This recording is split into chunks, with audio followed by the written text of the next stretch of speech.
안녕하세요. 저는 40대 여자입니다. 남편과의 만남은 20대 후반 꽃이 지고 열매가 맺히기 시작할 무렵이었어요.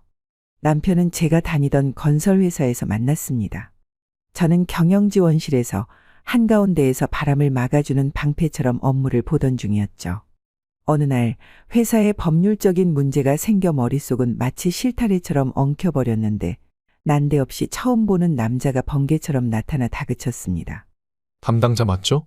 일 처리가 왜 이러는 겁니까? 목소리는 번개처럼 날카롭고 태도는 폭풍처럼 급했어요. 누가 봐도 대표님도 대표님 비서도 아닌 사람인 게 분명했죠. 저는 당황한 나머지 물었습니다. 누구세요? 네? 누구시냐고요? 제가 담당자인 건 맞는데 저는 제 앞에 계신 분이 누군지 모르겠거든요. 그제야 그는 자기가 누구라고 설명했지만 제 머릿속은 이미 아귀다툼하듯 바쁘게 돌아가고 있어서 그의 말을 귀담아 듣지는 못했습니다. 지금 변호사 쪽에 회사 의견 전달했고요. 다시 피드백 올 겁니다. 그때 다시 알려드려도 될까요? 아, 그래요? 그럼 제가 전달을 잘못 받은 것 같네요. 네. 그렇게 대화는 바람처럼 지나갔습니다. 문제는 꽤나 심각해서 대표님이 직접 상황을 챙기고 있다는 이야기가 들렸습니다. 그런데 대표님도 비서도 아닌 사람이 와서 저를 몰아세우니 황당함은 말할 것도 없었죠. 다행히 일이 잘 해결되어 대표님께서 직접 저를 찾아와 말씀하셨습니다. 정말 수고 많았어요. 일을 아주 잘한다고 들었는데 역시 인재였네요. 앞으로도 잘 부탁할게요. 감사합니다. 저는 제가 해야 할 일을 했을 뿐인데요. 대표님께서 이어 말하셨습니다. 내 아들도 상황을 듣고 놀라서 왔었다죠? 네? 순간 지난번 그 남자가 떠올랐습니다. 급히 얘기를 듣고 와서 상황을 다 이해하지 못하고 다그쳤다면서 미안해하더라고요. 아, 그분이 기분 상했다면 제가 사과할게요. 경영 지원이 원래 시간이 걸리는 일인데 그 녀석이 성격이 좀 급해요. 아직 배울 게 많죠? 아닙니다. 저도 정신이 없어서 좀 예민했어요. 예민해야 알 수 있는 일이죠. 고마워요. 그제야 저는 그날 저를 몰아세운 남자가 대표님 아들이라는 것을 알게 되었습니다. 같은 팀 직원들에게 물어보니 이렇게 대답했습니다. 사실 난 알고 있었는데 알면 민망할까봐 일부러 말 안 했어. 나름 배려였던 것을 알지만 솔직히 당황스러웠습니다. 다들 알고 있었으면서도 말하지 않았다는 사실에 조금 서운하기도 했고요. 뒷북치다 붓 깨진다. 는 말처럼 저만 바보가 된 기분이었어요. 몇 주 뒤 늦은 퇴근길 엘리베이터 앞에서 대표님 아들과 마주쳤습니다. 엘리베이터는 고요한 동굴처럼 조용했지만 그 순간 저와 그의 시선은 마치 나비와 나비가 만나듯 부드럽게 얽혔습니다. 아, 안녕하세요. 네, 안녕하세요. 마치 새벽 풀잎 위에 맺힌 이슬처럼 순간의 고요가 흘렀습니다. 엘리베이터가 빨리 도착했으면 하고 바랐지만 그 짧은 시간이 아찔하게 느껴졌습니다. 퇴근이 늦으셨네요? 네, 일이 많아서요. 그때는 죄송했습니다. 이렇게 열심히 하시는데 제가 좀... 성격이 급하시다고 들었어요. 네? 그걸 누구한테? 대표님이 그러시던데요. 아, 그날은 몰랐어요. 대표님 아드님이신 거. 그래요? 어쩐지 마치 나를 못 알아보는 게 이상했다는 듯 굴길래 좀 재수없더라고요. 저는 말문을 닫아버렸지만 그는 물 흐르듯 자연스레 대화를 이어갔습니다. 저녁은 드셨어요? 아, 이제 가서 먹어야죠. 그럼 간단하게 먹고 들어가는 건 어때요? 순간 머릿속에서 경고등이 켜졌습니다. 설마 나랑 밥을 먹자는 건가? 엘리베이터 문이 열리며 안도감이 들었고 그냥 먼저 보내려 했지만 피곤함이 저를 붙들었습니다. 결국 타기로 했습니다. 가볍게 식사하기 좋은 곳이 있는데 바로 이 근처에 있어요. 아, 그래요? 그냥 편하게 먹을 수 있는 곳인데 한번 가보실래요? 아, 그게요. 사과의 의미로 사고 싶은데 한 번만 받아주면 안 될까요? 그 말에 마치 쇠사슬에 발목이 묶인 듯 빠져나갈 길이 없었습니다. 울며 겨자 먹기라더니 딱 그런 기분이었습니다. 식당은 그의 말처럼 아늑하고 편안했습니다. 분위기가 사르르 녹아내리며 첫인상의 날카로움도 서서히 무뎌졌습니다. 그는 제가 말을 막히면 질문을 던지며 대화를 이어갔습니다. 식사를 마치고 식당 앞에서 헤어졌을 때는 이상하게도 같이 밥 먹기 잘했다.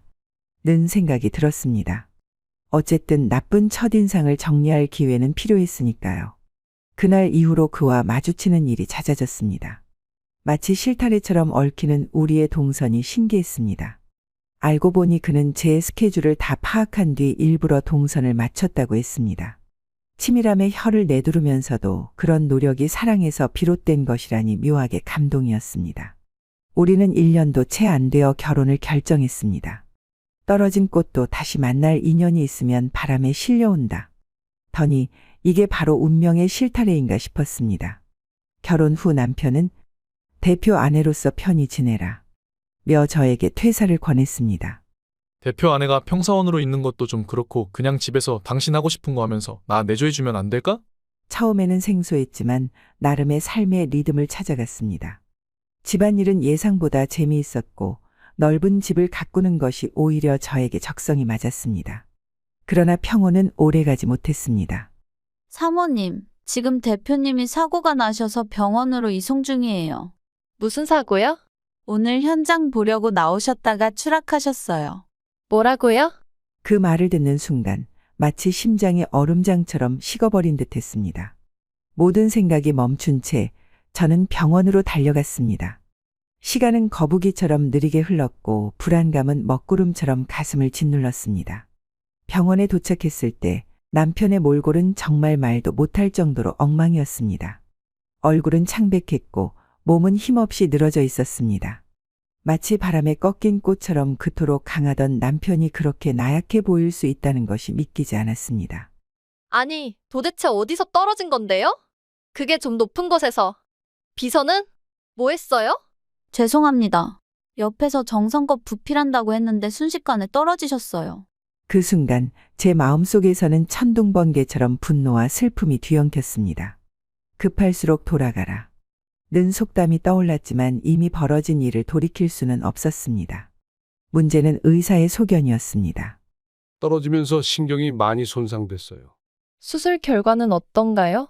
수술은 잘 끝났지만 전신마비가 올 수도 있습니다. 아니, 수술이 잘 끝났는데 왜 마비가 와요? 손상이 너무 심해서요. 일단 최대한 봉합은 했지만 긍정적인 결과를 기대하기는 어려운 상황입니다.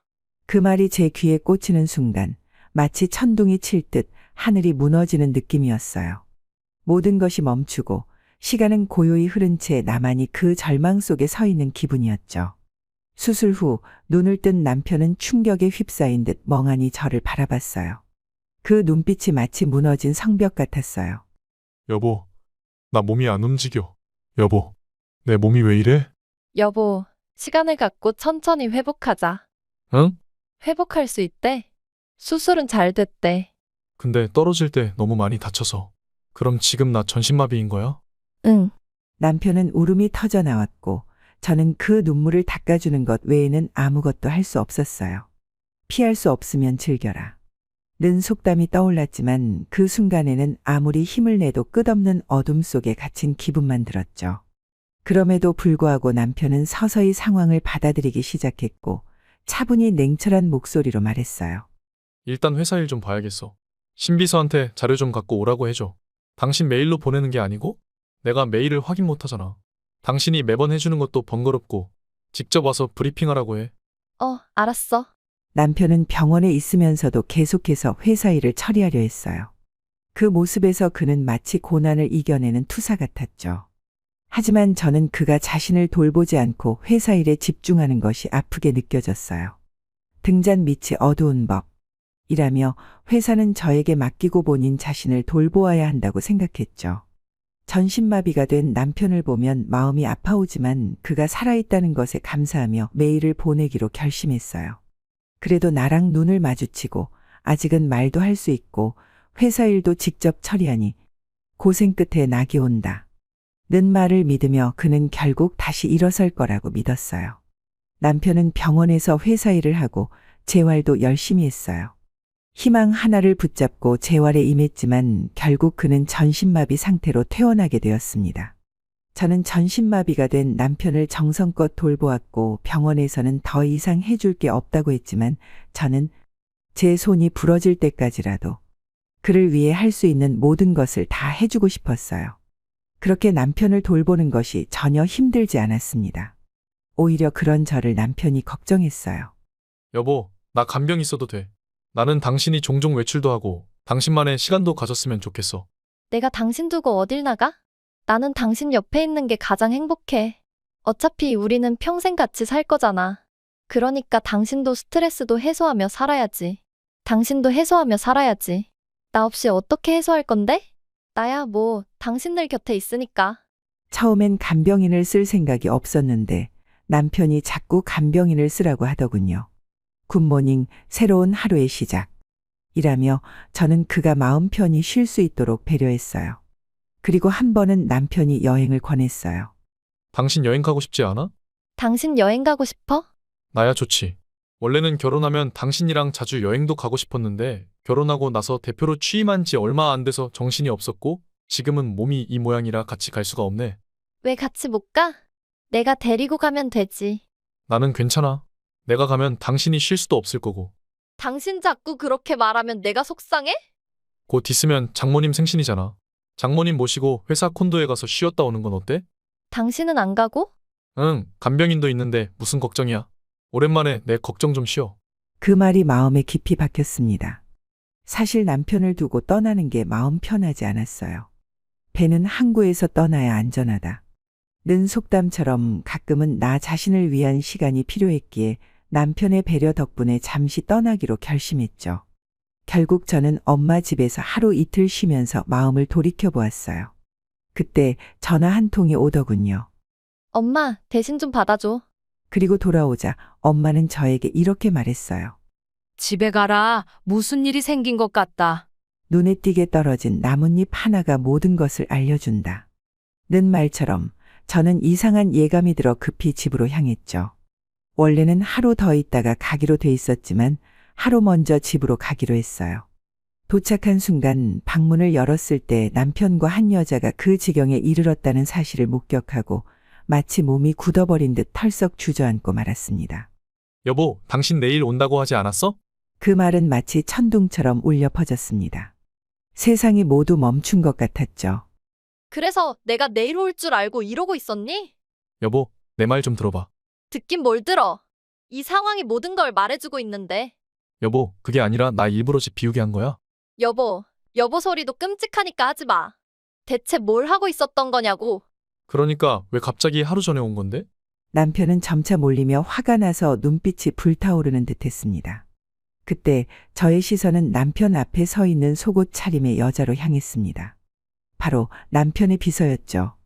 그래서 병원에 있을 때도 자꾸 신비서 불러달라고 한 거야? 업무 본다는 핑계로 불러들여서 나는 나가게 하고 이렇게 적나라하게 이러고 있었니? 정말 일하려고 부른 거야. 오늘도 마찬가지고. 이게 비서가 일하는 복장이야? 신비서가 나 이렇게 된 게 안쓰럽다고 해서 보여준 거야. 뭐? 그때 내 가슴 속에서 부글부글 끓어오르는 분노를 참을 수 없었습니다. 그래도 참으며 다시 비서에게 물었습니다. 지금 뭐 하고 있었어요? 업무 보고 있었는데요. 그래요? 네, 사모님. 제가 너무 덥기도 하고 대표님이 몸이 그렇게 되셔서 사모님과 함께 즐거운 시간을 못 보내신다길래 정말 기가 차더라고요. 그래서 오늘이 처음이다? 네? 그게 남편 사고 났을 때 현장 감식한 경찰이 그러던데 떨어질 만한 상황이 아니었는데 남편이 떨어졌다고. 혹시 위에서 둘이 이러고 있었던 거 아니에요? 네? 비서의 얼굴이 순간 창백해지며 공포가 스며드는 게 보였습니다. 당신이 말해. 설마 그때도 이러고 있다가 떨어졌니? 여보, 남편의 얼굴을 보니 제 예상이 틀리지 않은 것 같았습니다.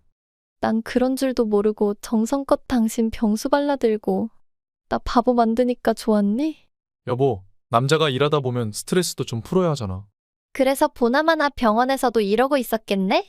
어쩐지 이상하다 했어. 이번에도 나 없는 내내 비서 불렀던 거지. 여보, 나 절대 아니야. 막말로 내가 이 몸으로 뭘 더 할 수 있겠어? 그때 간병인에게서 연락이 왔어요. 뭐? 당신이 그랬다며. 돈 배로 줄 테니까 나한테는 비밀로 하고 나 없는 내내 오지 말라고 했다고. 남편의 표정이 급격히 굳어지고 혼란스러워지는 걸 느낄 수 있었습니다. 근데 간병인이 도저히 안 되겠다면서 나한테 연락했더라. 뭔가 이상하다고. 비서라는 여자가 들어갔다면서. 아, 그 사람들 참. 상상력이 한심하네. 모 눈에는 뭐만 보인다는 말도 있잖아. 비서가 내 집에 들어온다고 다 미래를 즐기나? 지금 즐기고 있었잖아. 그리고 그렇게 떳떳했으면 가사 도우미는 왜 안 불렀는데? 뭐? 그렇잖아. 내가 오면서 가사 도우미 아주머니한테 확인했거든. 아, 여보.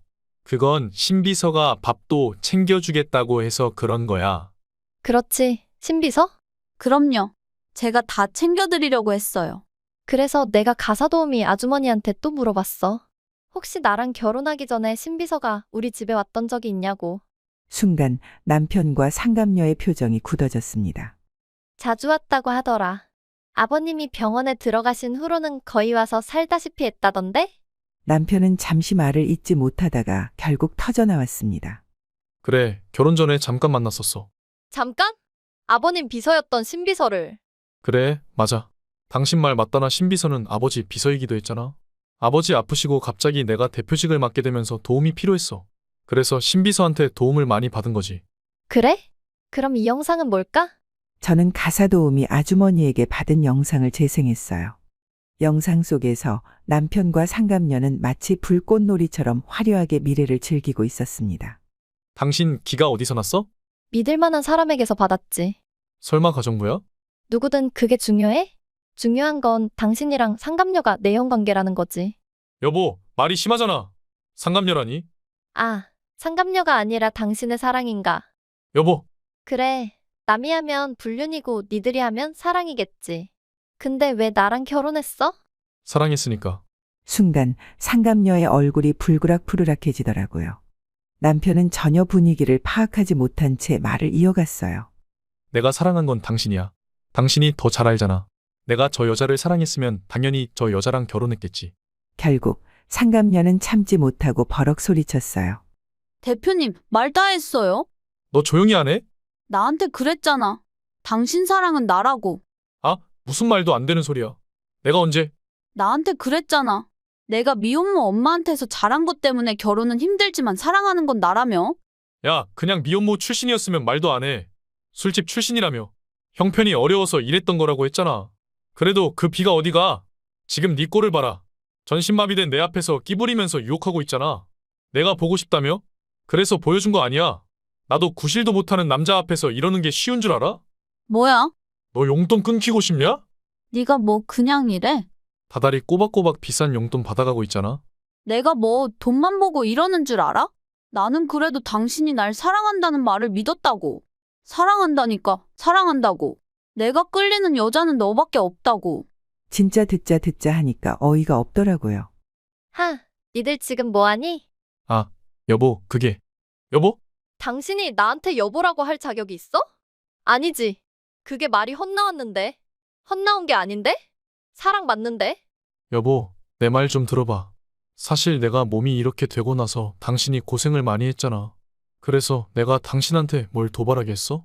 그러니까 그런 측면은 그냥 편한 사람을 통해 해소하려고 한 거지. 야, 너 진짜 말 다 했어? 야, 감히 나한테 야라고 해? 뭐? 편한 사람한테 해소해? 내가 만만해? 야, 너 일단 가? 다음에 얘기하자고. 다음? 다음 같은 소리 하고 있네. 아, 여보, 쟤 좀 일단 보내. 우리 둘이 얘기하자. 왜? 둘이 하는 얘기가 더 재밌는데. 왜 자꾸 아니라고 해? 저 여자가 좋으면 좋다고 해. 난 어차피 당신이랑 더 살 생각 없으니까. 여보, 내가 이제 당신 없이 어떻게 살아? 왜? 내가 밤낮으로 당신 돌보고 있으니까. 그건 간병인이 하면 되잖아. 여보, 내가 믿을 수 있는 사람은 당신뿐이야. 그래, 쟤 사랑해. 이미 정도 많이 들었고 헤어지긴 늦었어. 그래서 당신한테 상처 준 거 알아. 근데 나 쟤 못 믿어. 내가 믿을 수 있는 건 당신뿐이야. 말 같지도 않은 소리를 잘도 하더라고요. 아, 그래서 나더러는 당신 수발 들고 저 여자하고는 계속 미래를 즐기시겠다? 여보, 당신은 내 모든 걸 누리며 살고 있잖아. 앞으로도 그렇게 살면 돼. 그냥 이제부터는 당신이 여행 가고 싶을 때 여행도 마음껏 가고 하고 싶은 것도 마음껏 해. 아, 그때마다 저 여자 불러서 오늘처럼 미래를 즐기겠다? 그냥 아예 암묵적으로 약속을 하고 살자. 괜찮지 않아? 솔직히 나 이렇게 되고 당신은 나랑 같이 침대 쓸 생각도 안 하잖아. 그거야. 당신은 환자니까. 난 계속 이런 상태일 텐데. 그럼 영원히 각 침대를 쓰자는 건데. 그럼 나도 한 번씩은 해소할 때가 필요하지 않겠어? 당신 정말 이런 사람이었어? 어떻게 그런 말을 아무렇지 않게 해? 아내가 아닌 다른 여자랑 미래 즐기는 걸 용납하고 살라니. 솔직히 서로 손해는 아니잖아. 이제부터는 간병이 쓰면서 당신도 더 편하게 지내면 되는 거고. 내가 이 몸으로 믿을 수 있는 여자는 당신뿐인데 어떻게 해? 내 재산 당신이 다 알아서 관리하고 마음껏 누리면서 살아. 희꼬를 보면서 딱 이거 하나만 참으면 당신은 모든 걸 누릴 수 있어. 딱 이거 하나를 못 참겠다면? 여보, 이것 봐! 끝까지 저 여자 회사에서 내보내고 헤어지겠다는 소리는 안 하네. 여보, 그러니까 그냥 저 여자를 믿어보지 그래? 믿고 즐겁게 살아. 그 대가는 당신이 치르면 되는 거잖아. 즐거운 건 당신인데 대가는 왜 내가 치러야 해? 여보, 내가 믿는 건 당신뿐이야. 당신 같은 여자는 이 세상 어디에도 없어. 그걸 알면서 다른 여자랑 미래를 즐겨? 그래놓고 당신이 날 믿네 마네 말할 자격이 다 있고? 알았어. 내가 횟수를 줄여볼게. 당신 눈에 안 띄게 몰래 할게. 뭐가 어쩌고 어째? 저는 그 길로 집을 나왔어요. 제 집만 간단히 챙겨서 나오는데 남편은 방 안에서 상간녀한테 소리만 지르고 있더라고요. 가서 좀 말리라니까. 내가 왜요? 너 진짜 말 안 들을래? 자꾸 이러면 너 용돈 없다? 전신마비 주제에 뭘 어쩔 건데. 내가 가져가면 그만이지. 이제 관리해주는 아내도 없으니 잘 됐네. 야, 아까 나한테 한 말 절대 안 잊을 거야. 뭐? 나랑은 즐기고 믿는 건 아내야? 넌 내 돈 보고 다 해준 거잖아. 우리 와이프는 그런 사람 아니라고. 됐거든. 아내한테는 만족이 안 된다며? 나한테만 만족이 된다며? 그래서 그날도 현장에서도 나한테 치근덕대다 떨어진 거잖아. 너 조용히 안 해? 이미 엎질러진 물인 것 같은데 나한테나 잘하지 그래요? 뭐가 엎질러진 물이야? 저 사람은 절대 나 못 떠나. 내가 불쌍해서라도 못 떠난다고. 지금 떠나는 것 같은데? 네가 뭘 알아? 너랑은 결이 다른 여자야. 전신마비된 나를 밤낮 없이 돌보는 여자라고. 넌 그렇게 못하잖아. 그건 좀 지루하긴 하지. 솔직히 말하면 사모님이 바보 아니에요? 나 같으면 그냥 간병인 붙여놓고 마음껏 놀겠다. 그러니까 내가 넌 못 믿는다는 거야? 우리 와이프는 내가 아무리 간병인 붙이고 편하게 지내라고 해도 나만 보던 사람이라고. 그러니까 누가 나랑 바람 피우래요? 먼저 원한 건 대표님이었잖아. 내가 대표님 아버님 비서로 있을 때부터 치근덕 됐잖아. 하도 원해서 받아줬더니 이제 와서 날 못 믿는다고? 내가 대표님 결혼할 때도 입 꾹 다물고 있었잖아요. 나도 신의를 지켰다고. 남편과 상간녀가 하는 소리를 듣는데 정말 기가 차더라고요. 신의 같은 단어를 그 둘 사이에서 말하는 게 과연 적절한가 싶었죠. 그래서 나가다 말고 결국 한 소리 해주었네요. 당신한테 신이 지켰다는 이 여자랑 잘 살아봐. 나는 신이가 뭔지 몰라서 이만 가볼게. 조만간 소장 보낼 테니까 그렇게 알고. 여보, 정말 이럴 거야. 그렇게 돌아서 나오는데 왈칵 눈물이 났어요. 내가 손수 가꿨던 내 집이었잖아요. 그런 집에서 나 몰래 다른 여자랑 미래를 즐긴 남편을 도저히 용서할 수가 없었습니다. 차마 친정으로 갈 수 없어서 호텔에 묵으며 변호사를 만났죠. 그런데 며칠 뒤 상간녀가 저한테 연락해 온 겁니다. 사모님, 좀 뵐 수 있을까요? 난 상간녀랑 할 말 없는데요. 대표님이 아무것도 드시질 않아요. 그래서요? 제가 나가 있을 테니까 사모님이 좀 와주시면 안 될까요? 몸도 저런데 그래도 사람을 살려야죠. 그걸 왜 나한테 말하죠? 사랑하는 신비서가 해야 할 일 아닌가요? 그래서 말인데 제가 제안 하나 드려도 될까요? 무슨 제안? 어차피 이혼하시면 지금껏 누리던 만큼은 못 누리고 사실 텐데 우리 남편 간병인으로 일하는 건 어때요? 뭐라고요? 내가 비싸게 쳐줄게요. 내가 전에 받던 용돈 정도는 줄 수 있는데 둘이 재혼하기로 했나 봐요? 뭐 결국 저 사람이 선택할 수 있는 게 뭐가 있겠어요? 나라도 데리고 사는 수밖에요. 그러니까 내가 약속할게요. 간병인으로 구형도 해주고 월급도 충분히 줄게요. 그러니까 와서 일해요. 우리 남편 좀 살려줘요. 댁 남편인데 내가 살려주고 말고 할 게 뭐 있겠어요? 본인 남편은 본인이 살리세요. 그리고 미안한 말인데 아직은 나랑 부부관계라 당신이 그 사람 돈은 마음대로 못 할 거야. 그러니까 적당히 설치고 다녀요. 솔직히 마음만 먹으면 돈 빼는 건 일도 아니었어요. 그러나 남편 돈에 손 떼고 싶지 않더라고요. 돈은 합법적으로 가져오면 그만이라고 생각했거든요. 그날 밤 내가 호텔에 있는 건 어떻게 하라는지 남편이 찾아왔더라고요. 새로 구용했다는 간병인이 남편을 방 안에 넣어주고는 그만 가보겠다고 하더라고요. 가실 거 없어요. 얘기 끝나면 데리고 가주세요. 그게 대표님이 그냥 가도 된다고 하셔서요. 네? 그만 가봐요. 나는 아내랑 같이 들어갈 거니까. 결국 간병인은 돌아갔고 저랑 남편만이 방 안에 남았어요. 지금 뭐 하는 거야? 당신 보고 싶어서 왔어. 나 마른 거 안 보여? 당신이 마르거나 말거나 내가 신경 쓸 이유가 있어? 당신 나한테 화난 거 알아. 그래도 당신 너무 냉정하다. 내가 알던 당신 맞아? 날 이렇게 만든 게 누군데? 그렇지. 내가 그렇게 만들었지. 그래서 사과하려고 왔어. 사과하려고 온 사람이 나랑 같이 집에 갈 생각을 해? 그럼 여기서 같이 있지 뭐. 내가 그렇게 될 것 같아? 설마 당신이 나를 쫓아낸다고? 이렇게 쫓아내면 난 아무것도 혼자 못하는데. 그게 나랑 무슨 상관이지? 당신 정말 왜 이래? 이런 사람 아닌 거 다 알아. 아니, 날 배신한 사람한테는 이런 사람 맞아. 그러니까 이제라도 간병인 다시 불러줄 테니까 가. 간병인 번호 뭐야? 여보, 나 당신이랑 같이 갈 거야. 내 집에 안주 있는 당신뿐이야. 상간녀가 전화가 왔던데. 그 여자가? 그래, 당신이랑 재혼할 거라고. 재혼하면 나를 당신 간병인으로 고용하고 싶다고 하더라. 당신이 그 여자한테 준 용돈만큼은 월급으로 주겠다던데. 얼마나 줬어? 듣는데 궁금하더라. 당신 혹시 그 제안 받을 생각 있어? 설마 당신 합작품이니? 아니, 그건 아니지. 아닌데. 당신이 월급이 궁금하다고 하니까. 나는 당신이 그렇게라도 내 옆에 있겠다고 하면 그것도 괜찮은 생각 같긴 하네. 걔가 머리를 못 쓰는 애인 줄 알았는데 은근히 머리를 잘 쓰네. 이게 머리를 잘 쓴 거라고. 그렇잖아. 나랑 이혼하면 당신도 전에 살던 만큼 살긴 힘들 텐데. 나 돌보면서 월급 많이 받으면 좋지 않아? 시체 보니 아주 끼리끼리 잘 만났네. 나는 당신이 이대로 같이 가주는 게 더 좋지. 근데 당신이 나랑 그 여자 사이가 정용서가 안 된다고 하면 솔직히 나도 당신이 돌봐주는 게 가장 편하니까 좋은 생각 같다 이거지. 그렇게 날 옆에 두고 못 믿겠지만 사랑하는 그 여자도 감시하고. 여보, 알았어. 나 그 생각 안 할게. 난 오늘 당신을 되찾을 거야. 되찾아서 같이 집으로 돌아가는 게 내 진심이야. 진심이 아니라 계획이겠지. 그 여자는 어디 있는데? 아, 그게. 아니, 내가 아무리 나가라고 해도 말을 안 들어. 이게 다 당신이 집에 없어서 아니겠어? 당신 돌아오면 그 여자도 나갈 거야. 그럼 뭐해? 내가 돌아가도 당신은 그 여자랑 미래를 즐길 건데?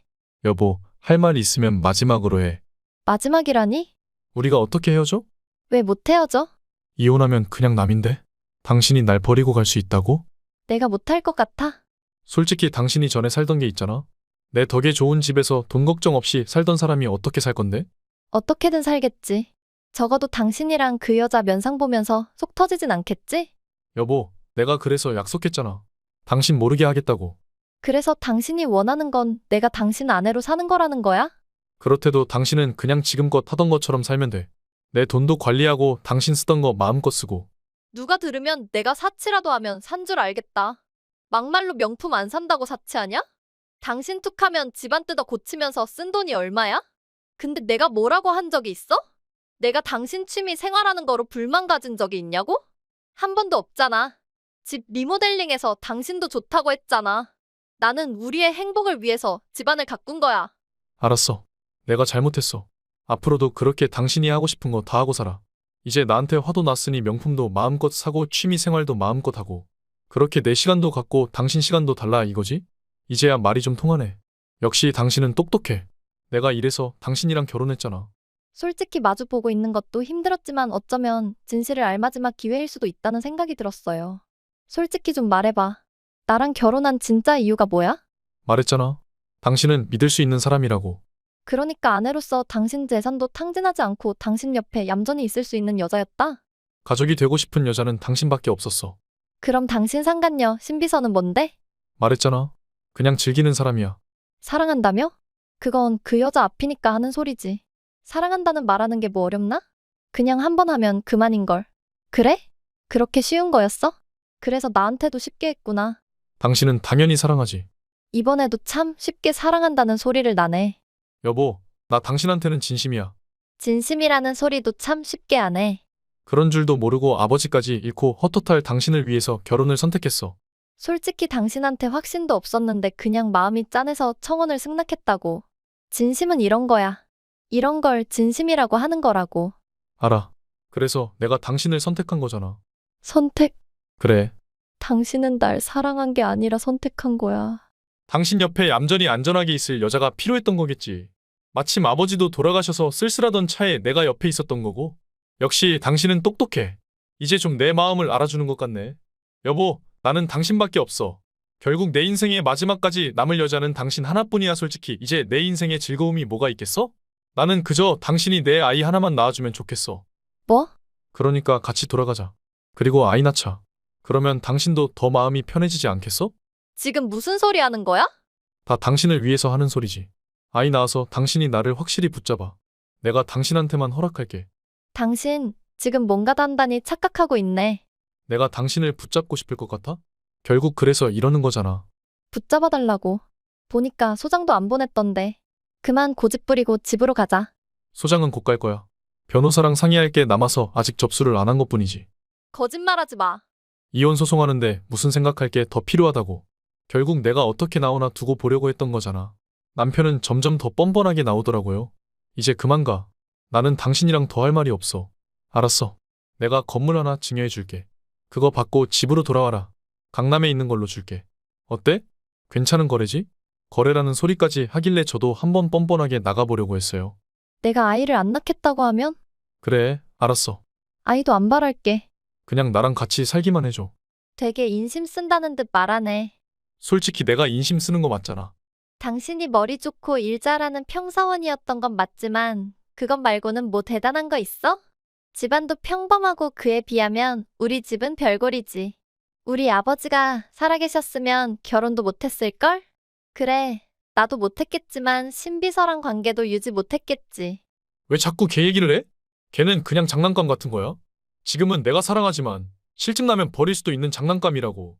어떻게 사람을 장난감이라고 할 수 있어? 그 정도로 하찮다는 거야. 그럼 당신한테는 나도 하찮겠네? 당신은 다르지? 아니, 안 달라. 당신한테는 나도 장난감이야. 당신이 마음대로 가질 수 있고 가져야만 하는 거지. 당신의 필요에 의해서. 남편이 어이가 없다는 듯 웃더니 말했어요. 하여튼 이래서 똑똑한 여자는 피곤해. 뭐? 당신이 똑똑해서 좋았던 건 맞지만 계속 이러면 나도 피곤해진다고. 그럼 갖다 버리면 되겠네. 장난감이니까. 당신은 아니라니까. 내가 아니라고 했잖아. 그게 아니면 이렇게 나올 순 없지. 적어도 다른 여자랑 외도를 했으면 무릎 꿇고 사과는 해야 정상 아니야? 당신, 지금 나 놀려? 내가 이 몸으로 어떻게 무릎을 꿇어? 누가 진짜 무릎 꿇으래? 진심 어린 사과를 말하는 거잖아. 당신이 상간녀랑 관계 들키고 나서 나한테 한 게 뭐야? 당신이 필요하니까 나랑 안 헤어지겠다는 거지. 나한테 미안하다는 게 아니잖아. 그걸 꼭 말로 해야 알아? 아니, 말로 해도 안 믿길 것 같은데. 그러면서 왜 사과를 하래? 그리고 사과도 했잖아. 다 했는데 당신이 말을 몰라 먹으니까 이러는 거 아니야?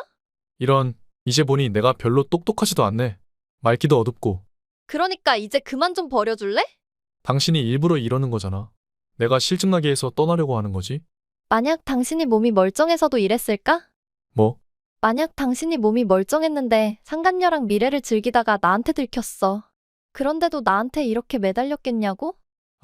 물론 아닐 수도 있겠지만 지금 만약이 중요해? 나는 이 상황에서 최선의 선택을 할 수밖에 없어? 그래, 당신의 선택은 당신이 해. 나는 아니라고. 도대체 왜 이렇게 똥꼬집이야? 건물 하나로는 부족해? 뭘 더 달라는 건데? 알았어. 집도 당신 명의로 바꿔줄게. 내 집에 상간녀는 못 들을 텐데? 알았어. 내가 나가서 만나면 되잖아. 됐지? 진짜 귀가 차서 웃음이 나오더라고요. 일단 당신이 말을 실천하는지부터 봐야겠어. 건물 내 앞으로 하고 집도 내 앞으로 해. 그런 다음 용서가 되면 그땐 생각해 볼게. 정말이야? 근데 어쩌지? 아무 약속도 못 해주겠어. 지금 같아서는 헤어지고 싶거든. 알았어. 내가 깔끔하게 건물이랑 집부터 줄게. 내 진심을 보여줄 테니까 이혼 소송은 일단 미루는 거야. 오케이? 좋아. 얼마 후 저는 남편에게서 강남에 있는 건물과 살던 집을 받았어요. 그래서 당당히 내 집에 가서 상간녀에게 말했죠. 너 나가. 사모님, 아직 못 들었나 본데. 이 집 이제 내 집이야. 그러니까 나가라고. 뭐라고요? 대표님이 결국 이 집을 사모님한테 줬어요? 그래, 어쩌지? 이 집주인은 내가 됐네. 진짜 어이가 없어서. 그러니까 나가. 내 거 다 가지고. 내 거라고 해봤자 옷 몇 벌밖에 없거든요? 아니지. 가장 무거운 게 하나 있지. 무거운 거? 나 무거운 거 안 들고 왔는데. 대표님이 하도 나가라고 난리 와서 눈치 보여서 들고 올 수도 없었다고요. 그 대표 말이야. 내 거 가지고 나가라고. 네? 여긴 내 집이라니까. 난 다른 여자랑 미래 즐기는 남자랑 같이 살 생각 없어. 네 말 맞다나. 그 남자 내 거잖아. 가져가. 자기 마음대로 움직이지도 못하는 사람이니 데리고 나가기 딱 좋네. 정말이에요? 내가 데리고 가도 돼요? 왜 안 되겠어? 어차피 내 남자도 아닌데. 그래도 이혼은 해야. 데리고 가죠. 내가 안 할 것 같니? 아, 하실 거구나. 좋아요. 그럼 내가 데리고 갈게요. 상간녀는 신나서 남편의 짐을 챙기기 시작했고 남편은 난리를 피웠어요. 당신 지금 뭐 하는 거야? 나한테 사기친 거야? 내가 언제 사기를 쳤어? 사기는 당신이 나한테 친 거지. 뭐? 이건 약속이 다르잖아. 상간녀 치운다며. 당신이 안 치웠으니까 약속을 어긴 건 당신이야. 내가 나가라고 했는데 제가 안 나갔어. 우리 각서 기억나지? 당신이 나한테 강남 건물이랑 이 집을 주고 상간녀까지 내 집에서 깨끗하게 내쫓으면 재결합을 고려해본다. 하지만 내가 내 집에 돌아왔을 때 이 중 한 가지라도 지키지 못하면 당신이 나한테 증여한 재산만 내 것이 되고 이혼을 진행한다. 여보, 나한테도 시간을 줘야지. 시간은 충분히 준 것 같은데 왜? 아직도 상간녀랑 이 집에서 즐길 미래가 더 남았니? 여보, 잠깐만. 아, 맞다. 그리고 하나 더 있었잖아. 당신이 이 중 하나라도 지키지 못하면 이혼을 진행하고 위자료는 별도로 지급한다. 근데 당신이 위자료로 얼마 준다고 했더라? 당신 설마 처음부터 이럴 계획이었어? 무슨 소리야? 나는 당신이 약속을 잘 지킬 줄 알았지. 나도 이혼하면 이렇게 거액의 위자료를 챙겨갈 줄은 꿈에도 몰랐네. 그때였어요. 초인종 소리가 집안 가득 울리며 마치 내 인생의 중요한 장면을 알리듯 끊임없이 울려 퍼졌어요. 그 소리에 즉시 문을 열었습니다. 변호사님이 도착했더군요. 그분은 우리의 각서를 공중에 띄워준 천사 같은 존재였습니다. 자, 상황 봤죠? 남편이 약속을 어겼고 이혼 절차를 시작한 뒤 이제는 별도의 위자료만 받으면 될 것 같았어요. 아, 저런 대표님. 아이분은 왜 아직 이 집에 계신 거죠? 최변, 이러지 말아요. 내가 사정이 있어서 그런 거니까 지금 내보내려고 했어요. 아니에요. 저 짐 보이시죠? 저 여자랑 같이 나가겠다고 하더라고요. 여보, 그게 무슨 소리야? 당신이 데리고 나가라고 했다며. 그렇다고 짐까지 챙겨서 나가면 나랑 이혼하겠다는 의사는 분명한 거잖아. 왜 자꾸 딴소리야? 이제 그만 질척거리고 헤어지자. 나도 피곤하다. 당신이 뭐가 피곤해? 내 재산을 이렇게 야금야금 다 빼앗아가면서. 나 같으면 밥을 안 먹어도 배가 부를 것 같은데. 내 재산을 이렇게 야금야금 다 빼앗아가면서. 당신은 어쩜 이렇게 공감 능력도 없니? 내가 사랑하는 남자한테 배신당하고 재산 좀 받았다고 기분이 좋을 것 같아? 기분 좋은 것 같은데? 지금 미묘하게 웃는 것 같은데? 여보, 나도 힘들어. 그만 헤어지자. 당신이 사랑하는 건 신비서잖아. 남편이 아니라고 하기 전에 두 사람이 저에게 미래를 저버린 날의 녹음본을 틀어주었어요. 내가 뭐 돈만 보고 이러는 줄 알아? 나는 그래도 당신이 날 사랑한다는 말을 믿었어요. 사랑한다니까 사랑한다고. 내가 끌리는 여자는 너밖에 없다고. 순간 남편도 할 말을 잃었어요. 사랑하는 여자랑 행복하게 사세요. 이제 그만 저는 놔주세요. 변호사님, 각서대로 진행하시죠. 예, 사모님. 그럼 진행하겠습니다. 그리고 두 사람은 더 이상 내 집에서 한 발짝도 움직이지 못하고 나갔어요. 그제야 속이 시원하더라고요. 사모님, 축하드립니다. 남편한테 배신당하고 이혼하는 건데 축하까지 받을 일일까요? 그래도 영리하게 잘하셨어요. 보통 위자료는 많아봤자 몇 천이잖아요. 저도 변호사님 말씀 아니었으면 미련하게 이혼할 뻔했죠. 제가 감정에 휘둘려 몇 천만 원 받고 헤어지겠다고 했을 때 변호사님은 저에게 정신 차리라고 하셨잖아요. 그때는 제가 좀 심했죠? 아니요. 덕분에 정신이 번쩍 들었어요. 안타까웠으니까요. 전신마비된 남편을 그렇게 정성껏 돌봤는데 돌아온 건 배신뿐이었죠. 더구나 그 여자와 계속 만날 거라고 하면서도 너랑은 이혼하지 않겠다. 며 제가 믿었던 남편이었잖아요. 네, 맞아요. 저런 사람을 믿고 결혼했다니 이제 생각하면 정말 신기할 정도예요. 그동안 고생 많으셨습니다. 각서대로 잘 진행될까요? 일단 소장 보내면 합의하자고 할 겁니다. 그때 최대한으로 가져와 보죠. 네, 이미 건물도 받고 집도 받았으니 약간의 협의는 괜찮아요? 최대한 다 받아내겠습니다. 감정에 휘둘리고 있던 제 중심을 잡아준 변호사님 덕분에 저는 위자료를 듬뿍 받으며 이혼을 마쳤습니다. 뒤늦게 이 사실을 알게 된 엄마는 노발대발했지만 저는 그냥 모른 척 해달라고 했어요. 엄마, 나 이제 그 사람이랑 안 엮이고 싶어. 세상에, 우리 딸. 그동안 얼마나 고생이 많았을까? 엄마도 속상하지? 내가 미안해. 뭐가 미안해? 아주 잘했어. 그 간병인이 연락 안 해줬으면 어쩔 뻔했니? 어쩐지 이상하다 했어. 그 연락 받고 갔는데 그 후로 말이 없길래 엄마까지 속상하게 하고 싶지 않았어. 다 해결하고 오려고 했지. 엄마, 우리 이제 진짜 여행 가자. 나 완전 자유야. 그래, 우리 딸이랑 신나게 여행이나 다녀야겠다. 이혼 후 몇 년 동안 엄마와 함께 여러 나라를 여행하며 제 인생의 이막을 열었어요. 그리고 지금은 건물주로서 마음껏 하고 싶은 일을 하며 살고 있어요. 배우고 싶었던 것도 배우고 있고 사업도 시작해 볼까 생각 중이에요. 제 인생은 이제 시작입니다.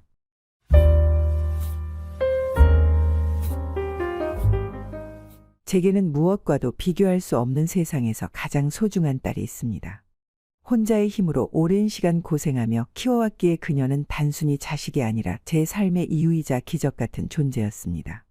모든 순간이 그녀와 함께 빛났고 그녀의 웃음이 제 하루의 기쁨이었으며 그녀의 눈물이 제 마음을 아프게 했습니다.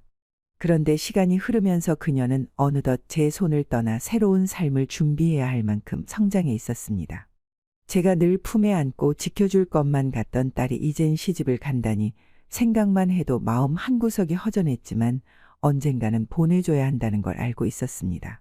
그런데 어느 날 딸아이가 밝은 얼굴로 만나는 사람이 있다며 저에게 이야기했고 그 후 상대 집에 인사를 드리러 다녀오겠다고 했습니다. 그러나 그날 웃으며 집을 나갔던 딸이 돌아왔을 땐 그녀의 얼굴에 눈물이 가득 맺혀 있었습니다. 엄마, 나 이제 어쩌면 좋을까? 결혼 못할 것 같아. 뭐라고? 결혼을 못한다니? 아니, 오늘 예비 시댁에 인사드리러 간다며? 대체 무슨 일이 있었길래 이래? 유나야, 천천히 말해봐. 누가 너한테 뭐라고 한 거야? 어머님이 내가 마음에 안 드신다고 하셔. 그래서 결혼은 어렵겠대. 결혼을 반대하신다니? 너희 둘이서 이미 결혼 얘기를 다 마쳤다며? 그런데 왜 갑자기 반대하시는 건데? 그리고 네가 뭐가 마음에 안 드시겠어? 내 딸만큼 괜찮은 사람 찾기 어려울 텐데. 나도 몰라, 엄마. 지훈 씨도 깜짝 놀란 것 같아. 처음에는 그냥 데려와 보라고 하셔서 괜찮으신 줄 알았는데 막상 나를 보시더니 이런 결정을 내리셨나 봐. 아니, 자식도 몰랐다는데 그렇게 갑자기 나오는 게 어딨어? 결혼이 장난도 아니고 설령 부모가 반대해도 너희 둘이 확고하면 그만 아니야? 그런데 지훈 씨는 뭐라고 하시는데? 그 자리에서 가만히 듣고만 있었어? 지훈 씨는 어머님을 설득하려고 노력했어. 내가 좋은 사람이라고 말씀도 드렸고 너무 그러지 마시라고 달래보기도 했어. 하지만 지훈 씨 성격 알잖아. 싸우거나 화내는 스타일이 아니니까 어머님께 강하게 대들지는 못했어. 그러면 결국 너희는 어머님 말씀이 맞다고 그냥 물러난 거야? 결혼을 포기한다는 거야? 아니, 그런 건 아니지만 어른이 반대하시는데 내가 뭘 더 할 수 있겠어? 그건 그렇다 쳐도 반대하는 이유는 대체 뭐라고 하셨어? 너 얼굴, 직업, 뭐 하나 빠질 게 없는 사람인데 왜 그렇게 반대하시냐고? 그냥 내가 마음에 안 드신대. 그리고 어머님 말씀으로는 내가 이혼 가정에서 자랐다는 게 이유래. 뭐라고? 그 집 어머님이 그런 말씀까지 하셨어? 대체 이혼이 뭐가 잘못된 거야? 이혼은 내가 한 거지. 네가 한 것도 아닌데 왜 너한테 그러는 건데? 그리고 본인도 혼자 사시면서 사별이나 이혼이나 남편 없는 건 똑같은 거 아니야? 엄마, 그건 다르지. 어머님은 어쩔 수 없이 남편을 잃으신 거고 엄마는 이혼을 선택하신 거잖아. 그럼 너는 차라리 아빠가 죽었다고 하지 그랬어? 그래서 이제 와서 이게 다 내 탓이라는 거야? 아니, 그런 뜻이 아니라 그냥 어머님 입장에서 이혼 가정이라는 게 이해가 안 되고 꺼려지셨을 수도 있다는 거지. 화목한 가정에서 자란 며느리를 원하시는 건가 봐. 정말 기가 막혀서 말이 안 나온다. 네가 불우한 환경에서 자란 것도 아니고 내가 너를 위해 이혼했고 더 나은 환경에서 키우려고 온갖 고생을 다 했잖아. 그래서 네가 좋은 대학 가고 의사도 된 거고 이 정도면 잘 키운 거 아니야? 이렇게 잘난 딸을 두고 이혼 가정 출신이라고 시비를 걸다니 그냥 핑계로밖에 안 들려? 그리고 어머니 말씀이 내가 힘들게 고생해서 공부하고 의사가 된 것도 싫으시대. 이혼 가정에서 형편도 넉넉지 않은 집안에서 발버둥 치며 공부한 게 훤히 보인다고. 그게 너무 싫으시대. 뭐라고? 그 여자가 대체 뭐야? 네가 어려운 환경 속에서 노력해서 의사가 된 게 왜 싫어? 그런 건 칭찬받아야 마땅한 거 아니야? 그게 대체 무슨 말도 안 되는 소리야? 어머니는 고생 모르고 밝게 자란 며느리를 원하신대. 세상 물정을 모르고 남편밖에 모르는 순종적인 그런 며느리 말이야.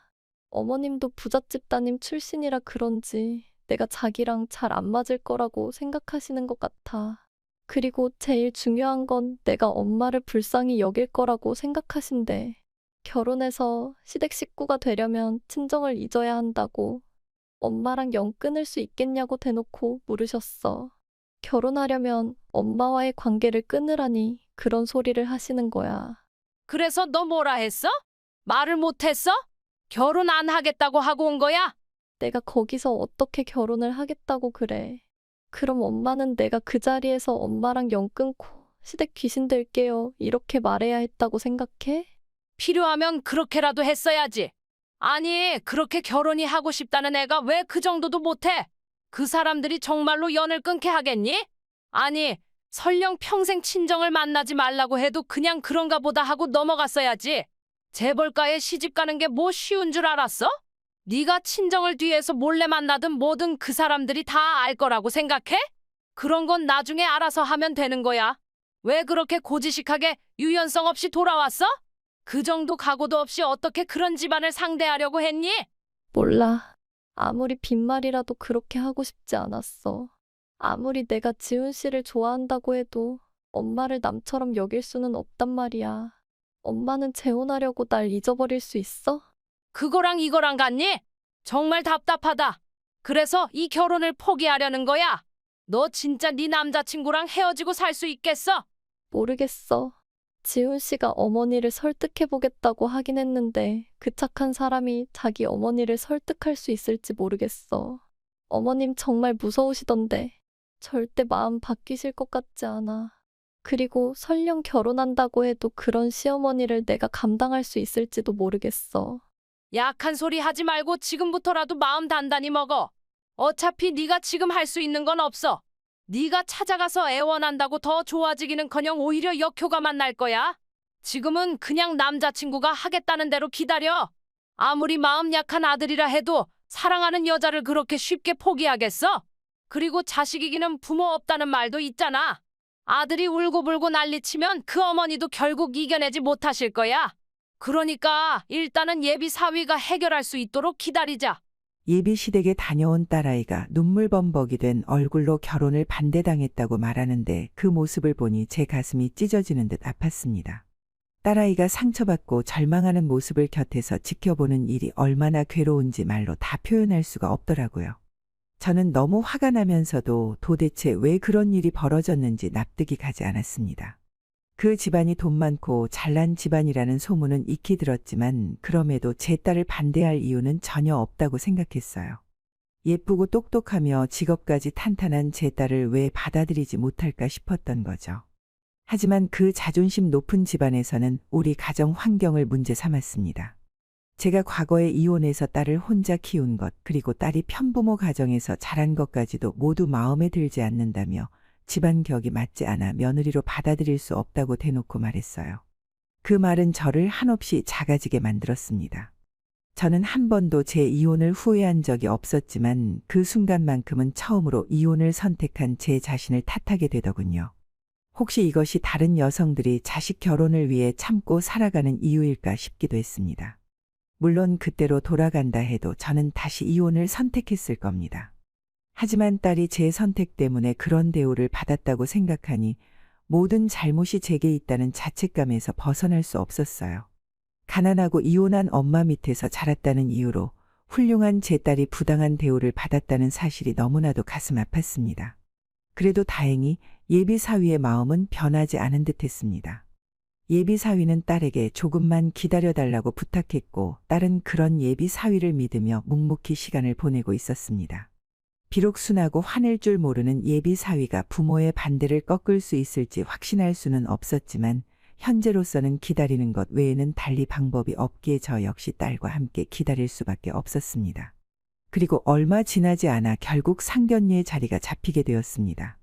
어떻게 예비 사위가 잘 설득을 했는지 상견례 날짜를 정해서 알려주더라고요. 역시 자식 이기는 부모는 없다는 말처럼 예비 사돈도 처음보다 마음을 조금 누그러뜨린 것 같았어요. 하지만 솔직히 말하자면 저는 여전히 그 결혼이 마음에 걸렸습니다. 아무리 잘난 집안이라 해도 제게는 무엇보다 소중한 딸인데 그런 딸을 한때 반대했던 시댁에 보내는 것이 내키지 않았던 거죠. 겨우 허락을 받아 결혼한다고 해도 결혼 생활에서 딸이 어려움을 겪을 것이 뻔했기에 저는 딸을 그런 고생길로 보내는 것이 두려웠습니다.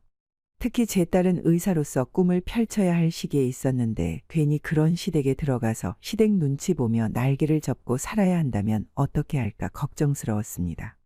일도 제대로 못하고 남편과 시댁에 맞추느라 자신의 삶을 희생해야 하는 건 아닐까 하는 생각이 머릿속을 떠나지 않았습니다. 그럼에도 불구하고 딸이 그 결혼을 얼마나 원하고 있는지 너무나도 잘 알았기에 저는 아이들의 선택을 존중할 수밖에 없었습니다. 그렇게 딸의 결정을 받아들이기로 하고 마지못해 상견례 자리에 나가게 되던 날, 저는 혹시라도 그 집안의 신뢰가 될 만한 일이 생길까봐 새벽부터 분주히 움직였습니다. 1년에 한 번도 갈까 말까 한 미용실에 가서 파마보다 더 비싼 드라이를 받고 몇 년 전 사놓고 한 번도 입지 않은 새 투피스를 꺼내 입었어요. 심지어 친구에게 부탁해서 명품 가방까지 빌려들었죠. 그렇게 한껏 꾸미고 불편한 차림새로 약속 시간보다 무려 1시간이나 먼저 도착했어요. 혹시 그 집에서 일찍 오더라도 제가 먼저 기다리고 있어야 좋은 인상을 줄 수 있을 거라 생각했거든요. 아, 안녕하세요. 만나 뵙게 되어 정말 반갑습니다. 먼 길 오시느라 피곤하시진 않으셨나요? 오시는 길은 괜찮으셨는지요?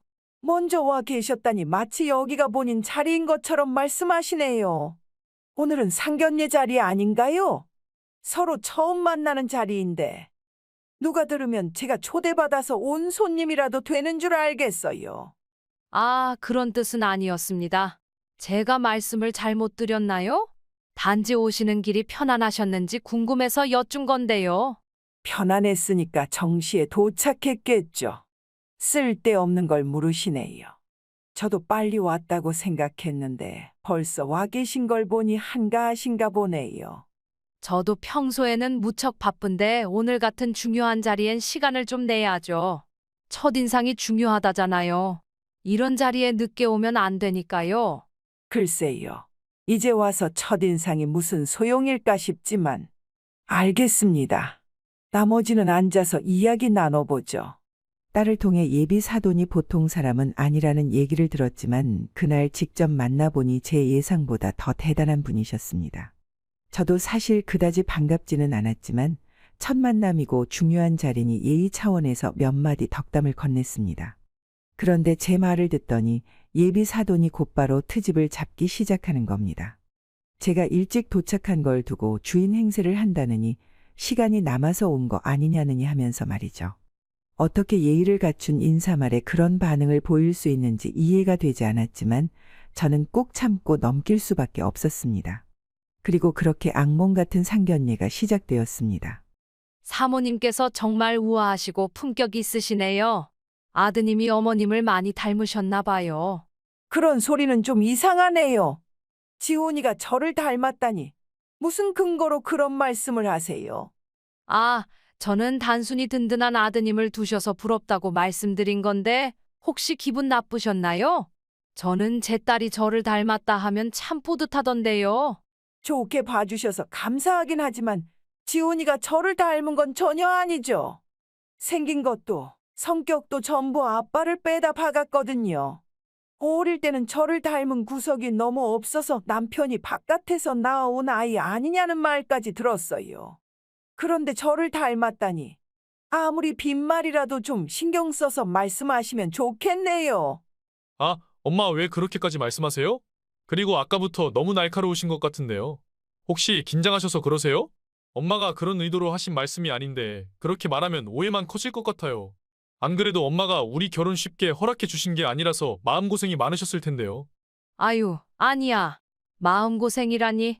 그래도 이렇게 상견례까지 오게 되었으니 이제는 걱정할 게 없지. 다시 한번 감사드려요, 사모님.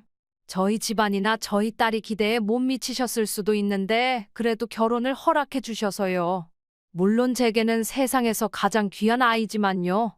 앞으로 조금만 더 예쁘게 봐주시면 딸아이도 분명 마음에 드실 거예요. 결혼을 허락하셨다니요? 제가 그런 말을 했던 적이 있었나요? 네? 그런데 지금 이렇게 상견례까지 진행한 게 허락하셨다는 뜻이 아닌가요? 글쎄요, 그건 결혼이 실제로 이루어져야 알 수 있는 일이겠죠. 사실 저는 우리 아들 성화에 못 이겨 상견례 자리에 나오긴 했지만 아직은 좀 더 지켜봐야 한다고 생각합니다. 솔직히 말씀드리면 유나 씨가 우리 집과 썩 어울리는 사람은 아니지 않나요? 어울리는 사람을 찾는 건 더 쉬웠을 텐데 왜 하필 우리 아들이었는지 잘 모르겠네요. 물론 저희는 며느리가 의사인지 아닌지는 별로 신경 쓰지 않아요. 그런데 세상 일반적으로는 의사 며느리가 큰 장점으로 여겨지지 않나요? 요즘 같은 경우 같은 의사끼리 결혼하는 게 더 낫지 않았을까 싶어요. 서로 일적으로도 도움되고 누구도 부족하다는 소리 안 들을 테니까요. 하지만 저희는 그런 직업적인 점을 별로 중요하게 생각하지 않는 편입니다. 결혼 후에도 자기 일을 우선시하면서 바쁘게 살겠다고 하면 저희와 맞지 않을 것 같네요. 아, 그렇군요. 아무래도 그렇겠죠. 남편분도 사업을 하셨고 아드님도 사업으로 큰 성공을 이루셨으니 며느리가 집안 살림에 충실한 사람이 더 적합하다고 생각하셨을 것 같아요. 그런데 요즘 그런 며느리를 찾기가 쉽지는 않을 겁니다. 집안이 좋은 딸들은 특히 더 내조하는 거리가 멀지 않나요? 제 주변에서도 들은 얘기가 있는데 요즘 젊은 사람들은 어른들의 간섭을 싫어하고 남편만 바라보며 사는 것도 꺼린다고 하더라고요. 심지어 내조를 바라며 결혼시켜도 자기 할 일에 더 몰두하며 사는 경우가 많다고 하던데요. 지금 그런 말씀하시는 저희가 대체 뭐로 보이시는 거죠? 집안 괜찮은 며느리를 들여도 내조는 기대할 수 없을 거라니 그 말씀이신가요? 아니요. 제 말은 요즘 젊은 사람들은 워낙 똑똑하고 능력 있어 결혼 후에도 잘 해낼 거라는 뜻입니다. 집안 수준을 따져가며 억지로 어울리지 않는 사람끼리 결혼시키기보다는 본인들끼리 마음이 맞아 행복하게 사는 게 더 좋지 않을까요? 제 생각엔 아드님도 저희 딸이 하는 일에 긍정적이고 지원하고 싶어 하는 것 같던데요. 그런 마음이라면 아이들끼리 문제는 없다고 봅니다. 게다가 살림이나 내조 같은 부분이 필요하다면 제가 돕겠습니다. 사실 제 딸도 어릴 때부터 공부만 해서 살림에는 서툴거든요. 그래서 결혼 후엔 가정주부를 두게 하려고 생각 중이었어요. 아니면 제가 직접 가서 챙겨줘도 되고요. 밥하고 살림하는 게 뭐 얼마나 큰일이라고 그런 것 때문에 의사 며느리를 반대하신다니 이해가 안 되네요. 내조라는 게 결국 남편을 믿어주고 지지해주는 거 아닌가요? 듣자 하니 아드님께서 사업의 능력이 뛰어나신 것 같던데 그런 분에게 내조가 그리 절실히 필요한 것 같지도 않네요. 듣다 보니 저희 아들이 내조 없이는 사업도 못한다는 것처럼 들리네요. 그래서 지금 제가 딸님을 반대하는 게 억지스럽다고 하시는 건가요? 참, 말씀을 참 잘하십니다. 제가 할 말을 잃게 만드시는군요. 그런데 제가 반대하는 이유가 단지 그것뿐일까요? 네? 그럼 또 다른 이유라도 있으신 건가요? 아니, 도대체 저희 딸이 뭐가 그렇게 마음에 안 드셨는지 이해가 안 되네요. 제가 제 딸이라서 그런 게 아니라 우리 유나는 정말 착하고 좋은 아이입니다. 어디 가서 욕먹을 일도 없고 이런 대우를 받을 아이도 아니거든요. 네, 저도 알고 있습니다. 따님이 참 착하고 훌륭한 분 같아요. 그래서 더욱더 어울리는 상대를 찾는 게 어떨까 싶네요. 정말 우리 아들과 따님이 어울린다고 생각하세요. 의사가 돈을 못 버는 것도 아니잖아요. 물론 얼마나 큰 부를 원하시는지는 모르겠지만 의사 정도면 대부분의 사람들에게는 부러움을 살 수준 아닐까요? 그런데 그런 대단한 따님이 왜 하필 우리 아들과 결혼하려고 하는지 저는 그게 이해가 안 되네요. 엄마, 왜 그러세요? 분명히 허락해 주시겠다고 하셨잖아요. 저 유나 정말 좋아해요. 유나랑 결혼하고 싶습니다. 어머니, 제가 더 노력해서 어머니 마음에 드는 아들이 될 테니 제발 허락해 주세요. 저랑 지훈 씨 서로 정말 많이 사랑합니다. 저희는 헤어질 수 없어요. 제발 허락해 주세요. 상견례까지 하자고 하기에 결국 아들의 못 이겨 결혼을 허락한 건가 했더니 그게 아니었던 건지 사돈이 저희 집안을 비웃으며 자꾸 딴지를 거는 겁니다. 처음에는 그저 우리 집안을 무시하고 수준이 맞지 않는다며 깔보는 건가 싶었어요. 하지만 점점 딸아이를 두고 이런저런 트집을 잡고 더 잘 어울리는 남편감을 찾아보라는 둥, 돈이 부족한 것도 아닌데 왜 자기 아들이어야 하냐는 둥 말도 안 되는 소리를 늘어놓더군요.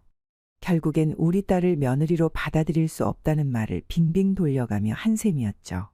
정말 이럴 거면 애초에 상견례는 왜 하자고 한 건지 이해할 수가 없었어요. 너무 화가 나서 심장이 터질 것 같은 기분이 들더라고요. 사실 저도 그렇고 우리 딸도 이 결혼에 큰 기대를 품고 있었거든요. 제가 딸을 키워내는데 정말 많은 고생을 했으니까요. 수십 년 전 저는 남편을 만나 결혼했고 그 후에 딸을 낳았습니다. 하지만 남편이라는 사람은 정말 믿을 수 없을 정도로 무책임한 사람이었어요. 가정을 책임져야 할 가장이면서도 매일 술 마시고 도박에 빠져 집 밖으로 나돌기 일쑤였죠. 연애할 때는 그렇게 잘 꾸미고 다니더니 결혼하고 나서야 진짜 모습을 드러냈던 거예요.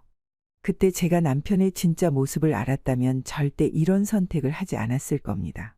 결혼 전에는 세상에서 가장 다정한 남편이 될 거라며 온갖 좋은 말로 나를 현혹하더니 결혼만 하면 이렇게 본색을 드러낼 줄 누가 알았겠어요. 지금 몇 시인 줄이나 알아? 일은 다 끝났다면서 도대체 어디서 뭐 하다 이제 들어오는 거야? 남자가 밖에 나가서 뭘 하든 네가 뭔 상관인데? 괜히 바가지 긁지 말고 얼른 술상이나 차려와. 술은 무슨 술이야? 됐고 그냥 발 씻고 잠이나 자라. 너 지금 남편 말에 대드는 거냐? 지아비가 술 가져오라면 조용히 가져와야지. 왜 말이 많아? 당장 술 가져와. 술. 그만 좀 해. 책임감 없는 아빠라는 건 알지만 이렇게까지 하면 너무한 거 아니야? 애가 자고 있는 시간에 이렇게 소리 지르면 어떡해? 그리고 자는 애 옆에서 술 마시겠다는 거야? 그럴 거면 방이나 하나 더 있는 집을 구하든가. 능력도 없어서 단칸방에 살면서 자식 앞에서 맨날 술 마시는 모습이 창피하지도 않아. 뭐라고?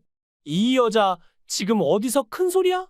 내가 너를 너무 봐줬더니 이제 남편 무서운 줄도 모르는 거냐? 야, 너 죽을래? 어디 한번 내가 어떻게 무섭게 해줄지 볼래? 내가 요즘 너한테 너무 잘해줬더니 네가 건방져진 거 아니야? 전 남편은 술을 마시고 도박을 즐기다 못해 손버릇까지 나쁜 사람이었어요. 결혼 후에 드러난 그의 본 모습은 자신밖에 모르는 이기적인 인간이라는 걸 그대로 보여줬죠. 처음에는 다정함 같은 건 바라지도 않았지만 그 정도로는 쉽게 정이 떨어지지 않을 거라고 생각했는지 기분이 나쁘기만 하면 폭력을 행사하고 소리를 지르며 가족들을 괴롭히곤 했습니다. 심지어 아이가 보는 앞에서도 물건을 집어던지고 욕설을 퍼붓는 행동은 일상처럼 반복되었죠. 그럴 때마다 저는 남편의 심기를 건드리지 않으려고 애쓰며 조심해야 했습니다. 동시에 폭력적인 남편으로부터 딸을 지켜야 한다는 책임감에 매 순간 긴장할 수밖에 없었죠. 결국 제 딸과 저 자신을 지키기 위해 그와의 이별을 결심하게 되었습니다. 그 당시 이혼은 여자로서 큰 낙인이 될 수 있는 일이었기에 결정을 내리기가 쉽지 않았습니다. 이혼녀로서의 세상의 차가운 시선을 감당할 자신도 없었고 남편 없이 혼자 아이를 먹여 살려야 한다는 현실은 막막하기만 했습니다. 그럼에도 불구하고 폭력적인 남편과의 결혼 생활을 더는 이어갈 수 없겠다는 확신이 들더군요. 특히 점점 말귀를 알아듣게 된 딸이 매일같이 욕설과 험담을 쏟아내는 아빠를 두려워하고 불안해하는 모습을 볼 때마다 마음이 찢어질 듯 아팠습니다. 그런 환경에서 아이를 키우는 건 제 자신도 용납할 수 없었고 딸을 위해서라도 이혼은 피할 수 없는 선택이었어요. 차라리 아이와 함께 추운 길바닥에서 굶어 죽는 한이 있더라도 남편과 헤어지는 것이 맞겠다는 결심 끝에 결국 이혼을 했습니다. 이후 저는 혼자서 아이를 키우며 새로운 삶을 시작하게 되었죠. 처음으로 홀로서기를 시작한 그 시절은 정말로 고되고 힘든 일의 연속이었습니다. 당시 여자가 할 수 있는 일은 많지 않았고 어린아이를 맡길 곳조차 마땅치 않았으니 이를 구해도 오래 버티기가 쉽지 않았거든요. 하지만 내 자식을 굶길 수는 없다는 생각에 저는 마음을 독하게 먹고 모든 어려움을 버티며 정말 악착같이 살아갔습니다. 자존심이나 부끄러움 같은 건 신경 쓸 겨를도 없었고 오직 내 아이만은 잘 키우겠다는 일념으로 앞만 보고 달렸어요. 그렇게 살다 보니 어느새 저도 억척스러운 사람이 되어 있더라고요. 나도 저 부잣집 사돈처럼 고상하고 품위 있게 살고 싶지 않은 게 아니었어요. 다만 먹고 살기 위해 어쩔 수 없이 자존심을 접고 납작 엎드리는 게 점점 익숙해진 거죠. 그런데 또 한편으로는 내 자식을 위해 그 정도 희생하는 게 대수인가 싶더라고요. 실제로도 저는 제 딸을 위해서라면 무엇이든 다 할 수 있었고 그렇게 살았습니다. 그 덕분에 제 딸은 고생 없이 학업에 전념할 수 있었고 결국 좋은 대학에 진학해 남들이 부러워할 만한 의사가 되었어요. 존경받는 직업을 가지고 사회에서 인정받으며 일하는 딸을 보며 저는 정말 뿌듯했죠. 그렇게 훌륭히 자란 딸을 보면 제 인생의 모든 고생이 보람으로 느껴졌고 딸은 저희 전부이자 자랑이었습니다. 그런데 어느 날 의사로서 바쁘게 지내던 딸이 만나고 있는 사람이 있다며 결혼하겠다고 말하는 겁니다. 차라리 아이와 함께 추운 길바닥에서 굶어 죽는 한이 있더라도 남편과 헤어지는 것이 맞겠다는 결심 끝에 결국 이혼을 했습니다. 이후 저는 혼자서 아이를 키우며 새로운 삶을 시작하게 되었죠. 처음으로 홀로 서기를 시작한 그 시절은 정말로 고되고 힘든 일의 연속이었습니다. 당시 여자가 할 수 있는 일은 많지 않았고 어린아이를 맡길 곳조차 마땅치 않았으니 일을 구해도 오래 버티기가 쉽지 않았거든요. 하지만 내 자식을 굶길 수는 없다는 생각에 저는 마음을 독하게 먹고 모든 어려움을 버티며 정말 악착같이 살아갔습니다. 자존심이나 부끄러움 같은 건 신경 쓸 겨를도 없었고 오직 내 아이만은 잘 키우겠다는 일념으로 앞만 보고 달렸어요. 그렇게 살다 보니 어느새 저도 억척스러운 사람이 되어 있더라고요. 나도 저 부잣집 사돈처럼 고상하고 품위 있게 살고 싶지 않은 게 아니었어요. 다만 먹고 살기 위해 어쩔 수 없이 자존심을 접고 납작 엎드리는 게 점점 익숙해진 거죠. 그런데 또 한편으로는 내 자식을 위해 그 정도 희생하는 게 대수인가 싶더라고요. 실제로도 저는 제 딸을 위해서라면 무엇이든 다 할 수 있었고 그렇게 살았습니다. 그 덕분에 제 딸은 고생 없이 학업에 전념할 수 있었고 결국 좋은 대학에 진학해 남들이 부러워할 만한 의사가 되었어요. 존경받는 직업을 가지고 사회에서 인정받으며 일하는 딸을 보며 저는 정말 뿌듯했죠. 그렇게 훌륭히 자란 딸을 보면 제 인생의 모든 고생이 보람으로 느껴졌고 딸은 저희 전부이자 자랑이었습니다. 그런데 어느 날 의사로서 바쁘게 지내던 딸이 만나고 있는 사람이 있다며 결혼하겠다고 말하는 겁니다. 우리 딸이 이번에 결혼할 것 같아. 뭐? 유나가 결혼한다고? 아니, 평생 결혼 안 하고 엄마랑 살겠다고 하더니 유나도 결국 결혼을 하는구나. 그런데 너는 항상 딸이 의사니까 웬만한 남자는 안 된다고 하더니 갑자기 결혼을 허락한다고? 마음이 바뀌었어? 마음이 바뀌긴 뭘 바뀌어. 우리 사위 될 사람이 워낙 대단한 사람이라 그런 거지. 사위가 될 사람이 몇백억 매출을 올리는 사업가인데 그 부모님은 더 부자야. 그런 사람이 우리 딸을 좋아해서 쫓아다니는데 우리 딸도 결국 넘어가게 된 거지. 결혼하면 병원을 차려주고 의사 일에 전념할 수 있게 돕겠다고 하니까 내가 결혼하라고 한 거야. 웬만한 남자면 몰라도 그 정도면 우리 집 사위로 충분하지 않아? 정말? 그렇게 대단한 사람이야? 세상에 유나가 보는 눈이 있네. 그 정도라면 의사 딸을 시집 보낼 만하지. 근데 진짜야? 어디 문제가 있거나 사기꾼 같은 건 아니겠지? 문제? 사기꾼? 너 지금 무슨 말을 하고 있는 거야? 우리 사위는 신문에도 나오는 사람이야. 그런 사람이 무슨 문제가 있겠어? 괜히 말도 안 되는 소리 하지 말고 부러우면 그냥 부럽다고 해. 아무튼 우리 딸 결혼식에 다들 와서 밥이나 먹고 가. 호텔에서 결혼식을 한다니까 그런데 가본 적 없지? 내 덕분에 비싼 밥 먹고 가라고. 그렇게 딸의 결혼 소식을 자랑하며 기뻐했던 제가 갑작스러운 반대와 예비 사돈의 비웃음에 복잡한 심정이 들었습니다.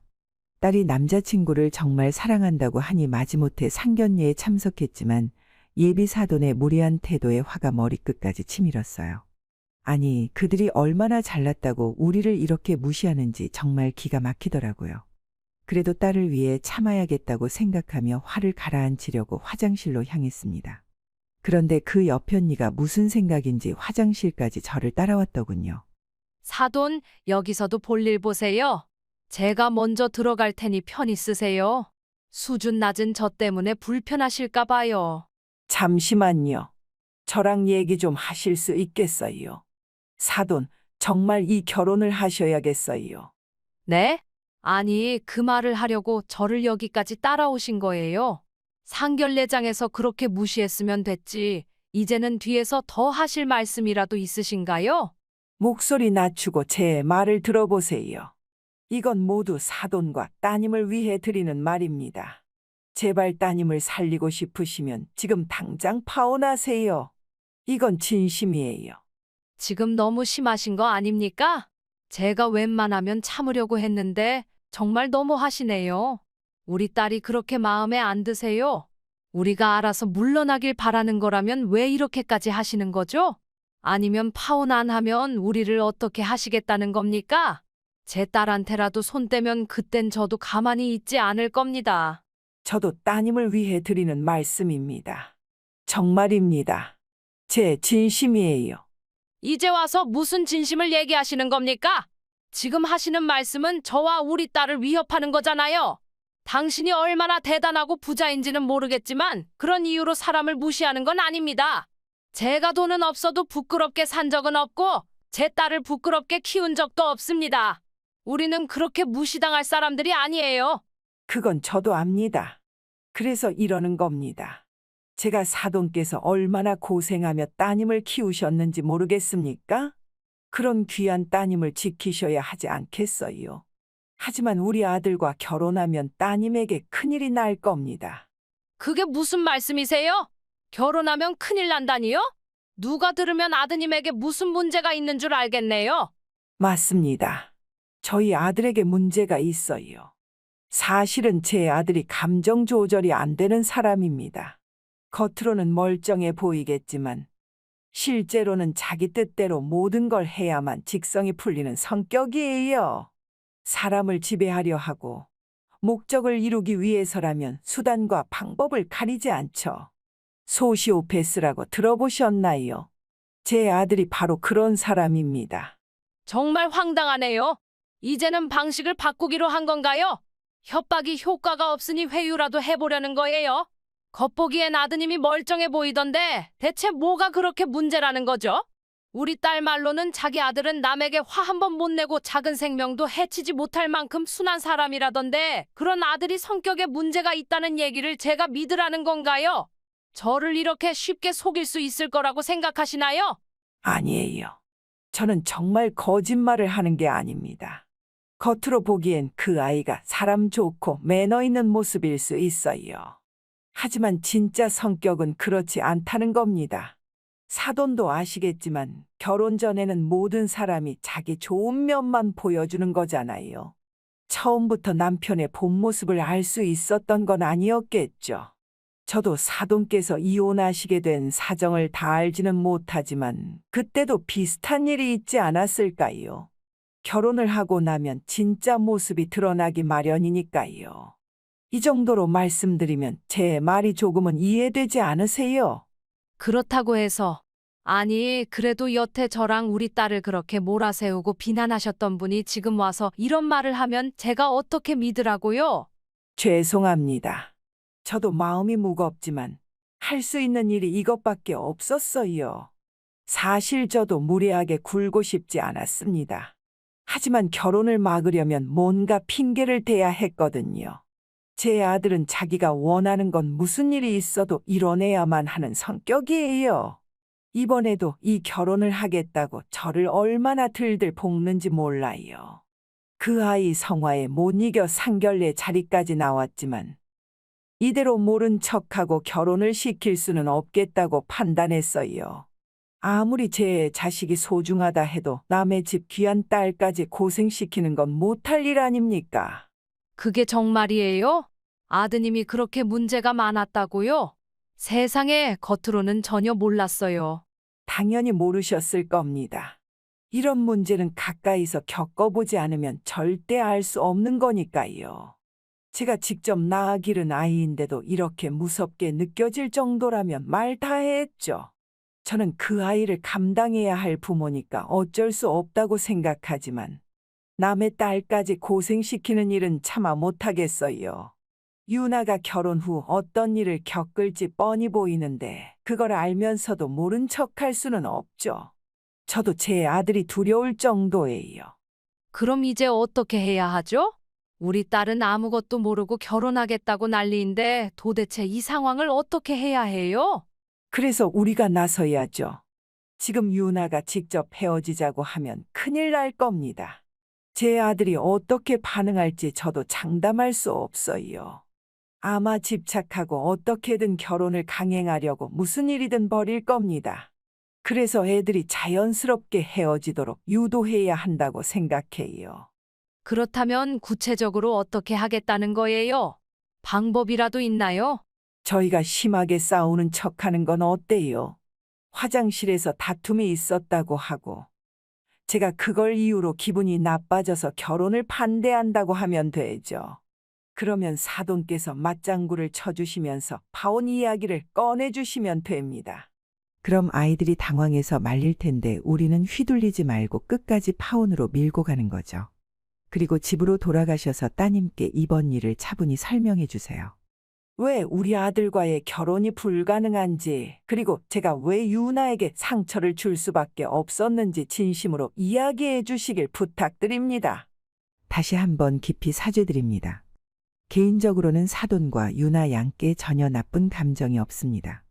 사돈께서 따님을 어떻게 힘들게 키워오셨는지 정말 존경스럽고 유나 양이 어려운 환경에서도 공부하여 훌륭한 의사가 된 점은 대단히 자랑스럽다고 생각합니다. 저야말로 제 자식에게 제대로 부모 노릇을 하지 못한 사람입니다. 돈만 쫓는 집안에서 며느리로 살아오면서 제 아들을 제대로 가르치지 못한 제 자신이 한심스럽기까지 합니다.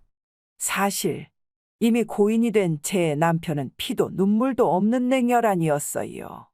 아들이 그런 아빠를 보고 자란 탓인지 그 성격을 고스란히 물려받았더라고요. 아들을 바꾸기 위해 온갖 방법을 다 동원해 보았지만 모두 헛수고였어요. 정신과 치료도 별다른 효과가 없었고요. 이제는 저와 같은 피해자가 더 이상 생기지 않기를 바라는 마음에서 제 아들의 결혼을 계속 반대해 오고 있습니다. 이것이 제가 할 수 있는 최선이라고 믿기 때문입니다. 사돈의 삶도 결코 쉽지 않았으리라는 생각이 들었습니다. 얼마나 억울하고 한이 깊었으면 자신이 사랑하는 자식의 혼사까지 스스로 막으려 했을까요? 사실 그 선택이 맞는 길일지라도 부모로서 그렇게 하기란 정말 어려운 일이죠. 하나뿐인 아들인데 그냥 결혼시키고 뒤로 물러서는 게 더 편했을 텐데 말이죠. 그 와중에 저희 딸이 피해를 입지 않도록 안전하게 이별할 방법을 먼저 제안하며 결혼 반대를 추진하겠다고 말씀해 주신 사부인의 배려에 정말 감사했고 동시에 죄송스러운 마음이 들었습니다. 결국 저희는 사돈의 의견에 따라 아이들 앞에서 연기를 하기로 결심했습니다. 유나야, 이제 가자. 여기 더 있을 필요가 없을 것 같다. 갑자기 왜 그러세요? 사람을 불러놓고 그냥 가시겠다니 그게 무슨 무례입니까? 무례라뇨? 무례를 저지른 쪽은 우리 쪽이 아니라 당신 쪽 아닌가요? 상견례를 하자고 불러놓고는 초면부터 불쾌하게 굴며 사람을 깔보는 태도를 보였으면서 도대체 무슨 낯으로 그런 말을 하십니까? 제가 거짓말을 한 것도 아니고 이 정도 말로 기분이 상하면 앞으로 어떻게 하시겠다는 건가요? 사돈께서 그동안 고생 많으셨다면서 이 정도는 감당하셔야 하는 것 아닙니까? 말 조심하세요. 제가 아무리 없이 살아도 사람이고 감정이 있습니다. 당신, 나와 내 딸에게 너무 무례한 거 아니에요? 도저히 이 결혼을 시킬 수 없겠습니다. 아무리 생각해봐도 당신 같은 사람에게 우리 딸을 보낼 수 없다는 결론에 이르렀습니다. 엄마, 지금 무슨 말씀이세요? 갑자기 왜 이러세요? 유나야, 정신 좀 차려. 아무리 사랑해도 이런 결혼은 있을 수 없어. 너도 알잖아. 우리가 이 집에서 어떻게 대우받았는지. 이런 무시를 당하면서까지 네가 이 결혼을 하고 싶다고? 네가 그렇다 쳐도 난 그럴 수 없다. 엄마가 너를 어떻게 키웠는데 이런 집에 시집 보내겠니? 됐어. 이 결혼은 없던 걸로 하자. 어머니, 왜 그러세요? 저희 결혼을 무효로 하자니요? 저희 보고 헤어지라는 뜻인가요? 전 그렇게 못합니다. 제가 유나를 얼마나 사랑하는지 어머니도 아시잖아요. 제발 저희 결혼을 축복해 주세요. 미안하지만 난 엄마로서 내 딸이 고생하는 건 도저히 못 봐. 네가 정말 내 딸을 사랑한다면 진정으로 그녀를 위해 무엇이 옳은지 스스로 알겠지. 자니가 좋은 사람이라는 건 알지만 우리 딸 인생을 담보로 걸 순 없어. 장모님, 정말 왜 그러시는 건가요? 제가 부족한 게 있다면 말씀해 주세요. 제가 고치겠습니다. 지훈아, 너도 좀 생각해봐라. 네가 뭐가 아쉬워서 이런 결혼을 고집하니? 사랑은 좋은데 현실을 외면할 수는 없잖아. 이 결혼 진지하게 다시 생각하길 바란다. 그럼 이만 결혼은 없던 걸로 하겠습니다. 앞으로도 우리 쪽에 어떤 식으로든 연락을 하거나 발목 잡는 일은 없기를 바랍니다. 엄마, 정말 이럴 거야? 진짜로 이렇게까지 해야 돼? 이제 그만하고 따라 나오지 못해? 너도 엄마 말을 안 듣겠다는 거야? 지훈 씨, 미안해요. 나중에 연락할게요. 유나야, 유나야. 그렇게 나는 혼란스러워하는 딸의 팔을 잡아 상결례장을 빠져나왔다. 딸은 갑작스러운 내 태도 변화에 충격을 받은 듯 나를 이해하지 못했다. 집으로 돌아와 모든 사정을 설명하자 딸도 처음에는 믿지 못했다. 엄마, 그럴 리가 없어요. 지훈 씨는 그런 사람이 아니에요. 정말 좋은 사람이에요. 하지만 내가 그에게 온 고소장들과 정신과 진료 기록을 보여주자 딸은 더 이상 부정하지 못했다. 의사인 딸은 그 기록이 의미하는 바를 누구보다 잘 알았을 것이다. 결국 그녀는 파혼을 받아들일 수밖에 없었다. 엄마, 결국 나를 위해서 그러셨던 거구나. 내가 싫어서가 아니라 나를 걱정해서 그렇게 하셨던 거였네. 맞다. 이제야 이해했구나. 나도 처음에는 그쪽 집이 왜 그랬는지 몰랐는데 이야기를 다 듣고 나니까 마음이 참 복잡했어. 그쪽 어머니가 얼마나 힘든 결정을 내리셨을지 생각하니 한편으론 이해가 되더라. 그날 엄마가 그렇게까지 강하게 나간 것도 네가 잘못 잡히지 않고 파혼해야 했기 때문이야. 네가 먼저 헤어지자고 하면 그 남자가 집착할 거라고 해서. 그래서 내가 엄마 핑계를 댔어. 엄마가 쓰러지셨다고 했더니 그 사람도 이해하는 것 같더라. 그렇구나. 다행이다. 그래도 그 정도 이해할 줄 아는 사람이라니. 네가 상처받거나 쫓겨다닐까 봐 걱정했는데 정말 잘 됐어. 정말 생각만 해도 아찔하다. 유나야. 엄마가 눈치채지 못하고 네가 그런 사람과 결혼했더라면 어떻게 됐을까? 상상조차 하기 싫다. 그 사람 내 앞에서는 정말 완벽한 사람처럼 행동했는데 친엄마조차 아들을 두려워할 정도라니. 그 진짜 모습은 도대체 어땠던 걸까? 아휴, 이제 그 사람 생각은 하지도 말아라. 세상에 결혼할 사람 많다. 아니, 꼭 결혼을 해야 한다는 법도 없어. 네가 돈도 있고 능력도 있잖아. 왜 굳이 결혼에 목매니? 이번 일을 계기로 잘 벗어났다고 생각하고 사부인께도 감사하는 마음을 가지자. 그렇게 저는 사부인의 뛰어난 판단 덕분에 딸을 무사히 구해낼 수 있었습니다. 만약 아무것도 모르고 딸을 그런 사람과 결혼시켰다면 저도 딸도 어떤 일을 겪게 되었을지 상상만으로도 끔찍합니다. 그러면서도 그런 아들을 홀로 감당해야 했던 사부인이 몹시 안쓰러웠습니다. 얼마 지나지 않아 그 집 소식을 전해 들었는데 결국 사부인이 아들을 자기 손으로 정신병원에 보냈다고 하더군요. 파혼당한 이유를 전부 엄마 탓으로 돌리며 발악을 했는지 집에서 난동을 부렸다더라. 결국 경찰까지 출동했고 예전에 정신과 치료를 받은 이력 때문에 강제로 입원 치료를 받게 됐다고 하더라. 그 이야기를 듣고 저는 복잡한 마음이 들었습니다. 부모가 스스로 자식을 병원에 보내는 고통을 감히 상상할 수는 없지만 그것이 모두를 위해 최선의 선택이었다고 믿습니다. 적어도 이제는 더 이상 다른 이들에게 상처를 주는 일이 없을 테니 다행입니다. 이번 일을 통해 부와 성공이 행복을 보장하지 않는다는 것을 다시금 깨달았습니다. 진정한 행복은 마음의 평화와 사랑하는 이들과의 관계에서 비롯된다는 것을요. 다행히 딸은 이별을 성숙하게 받아들이며 새로운 시작을 준비하고 있습니다. 앞으로는 그녀를 진심으로 아껴줄 사람을 만나길 바라며 부모로서 저는 늘 곁에서 함께할 것입니다. 감사합니다.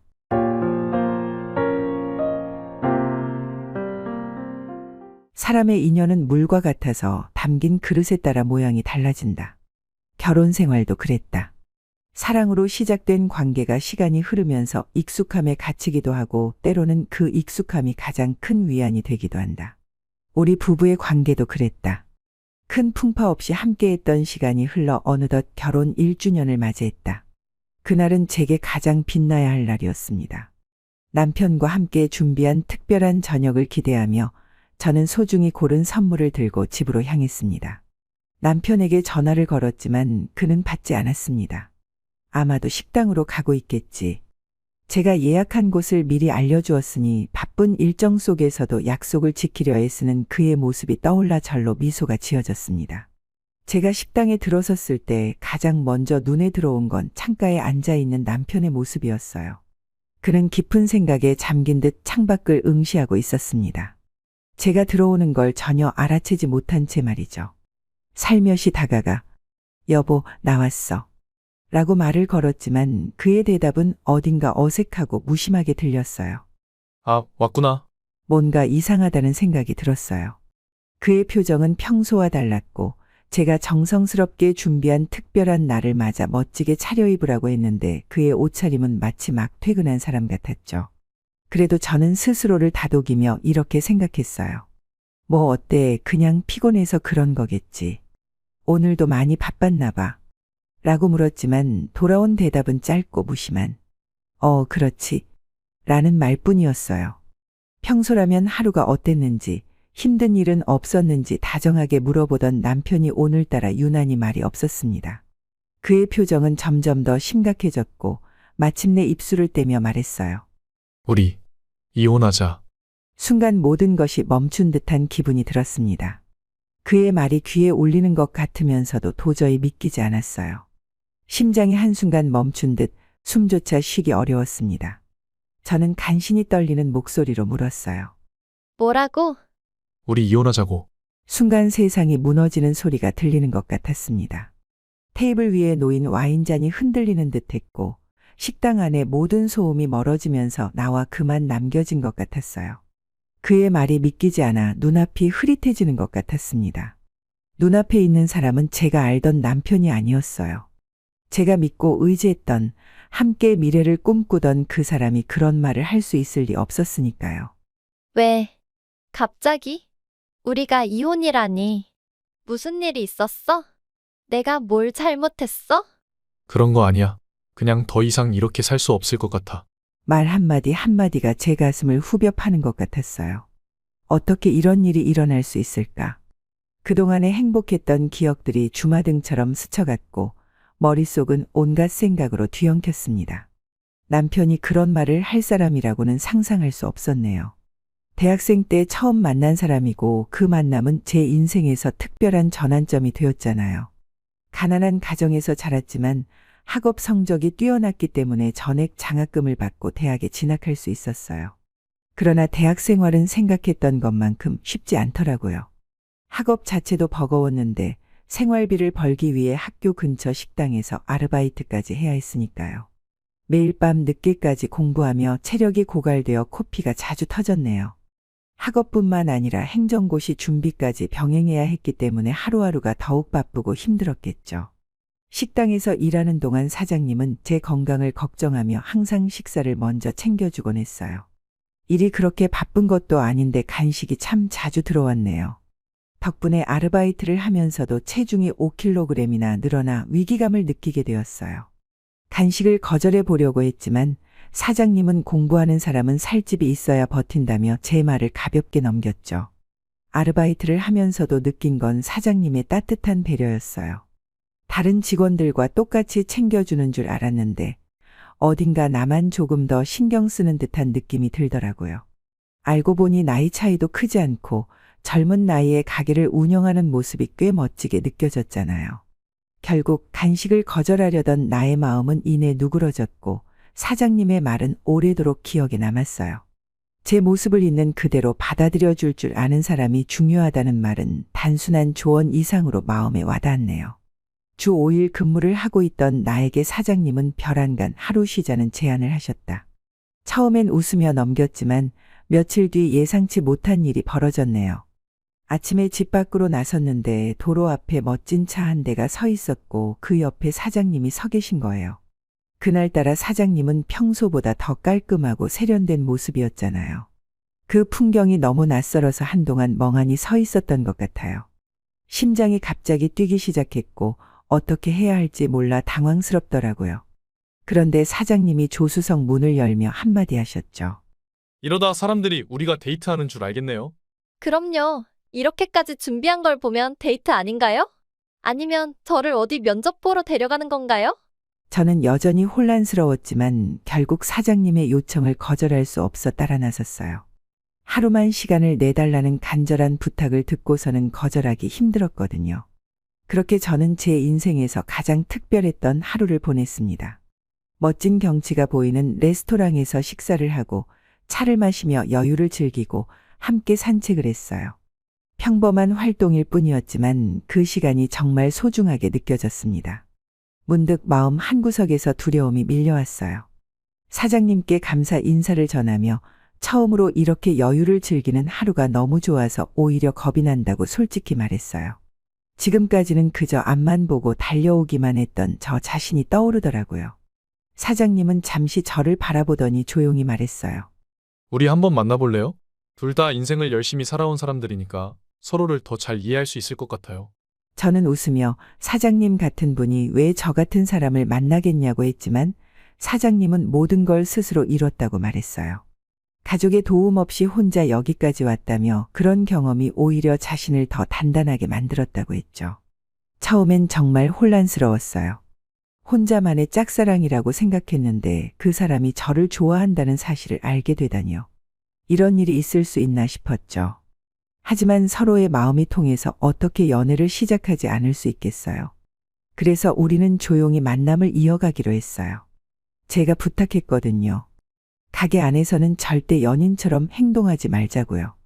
처음 1년은 정말 문제없이 지나갔어요. 하지만 2년째 되던 해 결국 직원에게 우리의 관계가 들통나고 말았죠.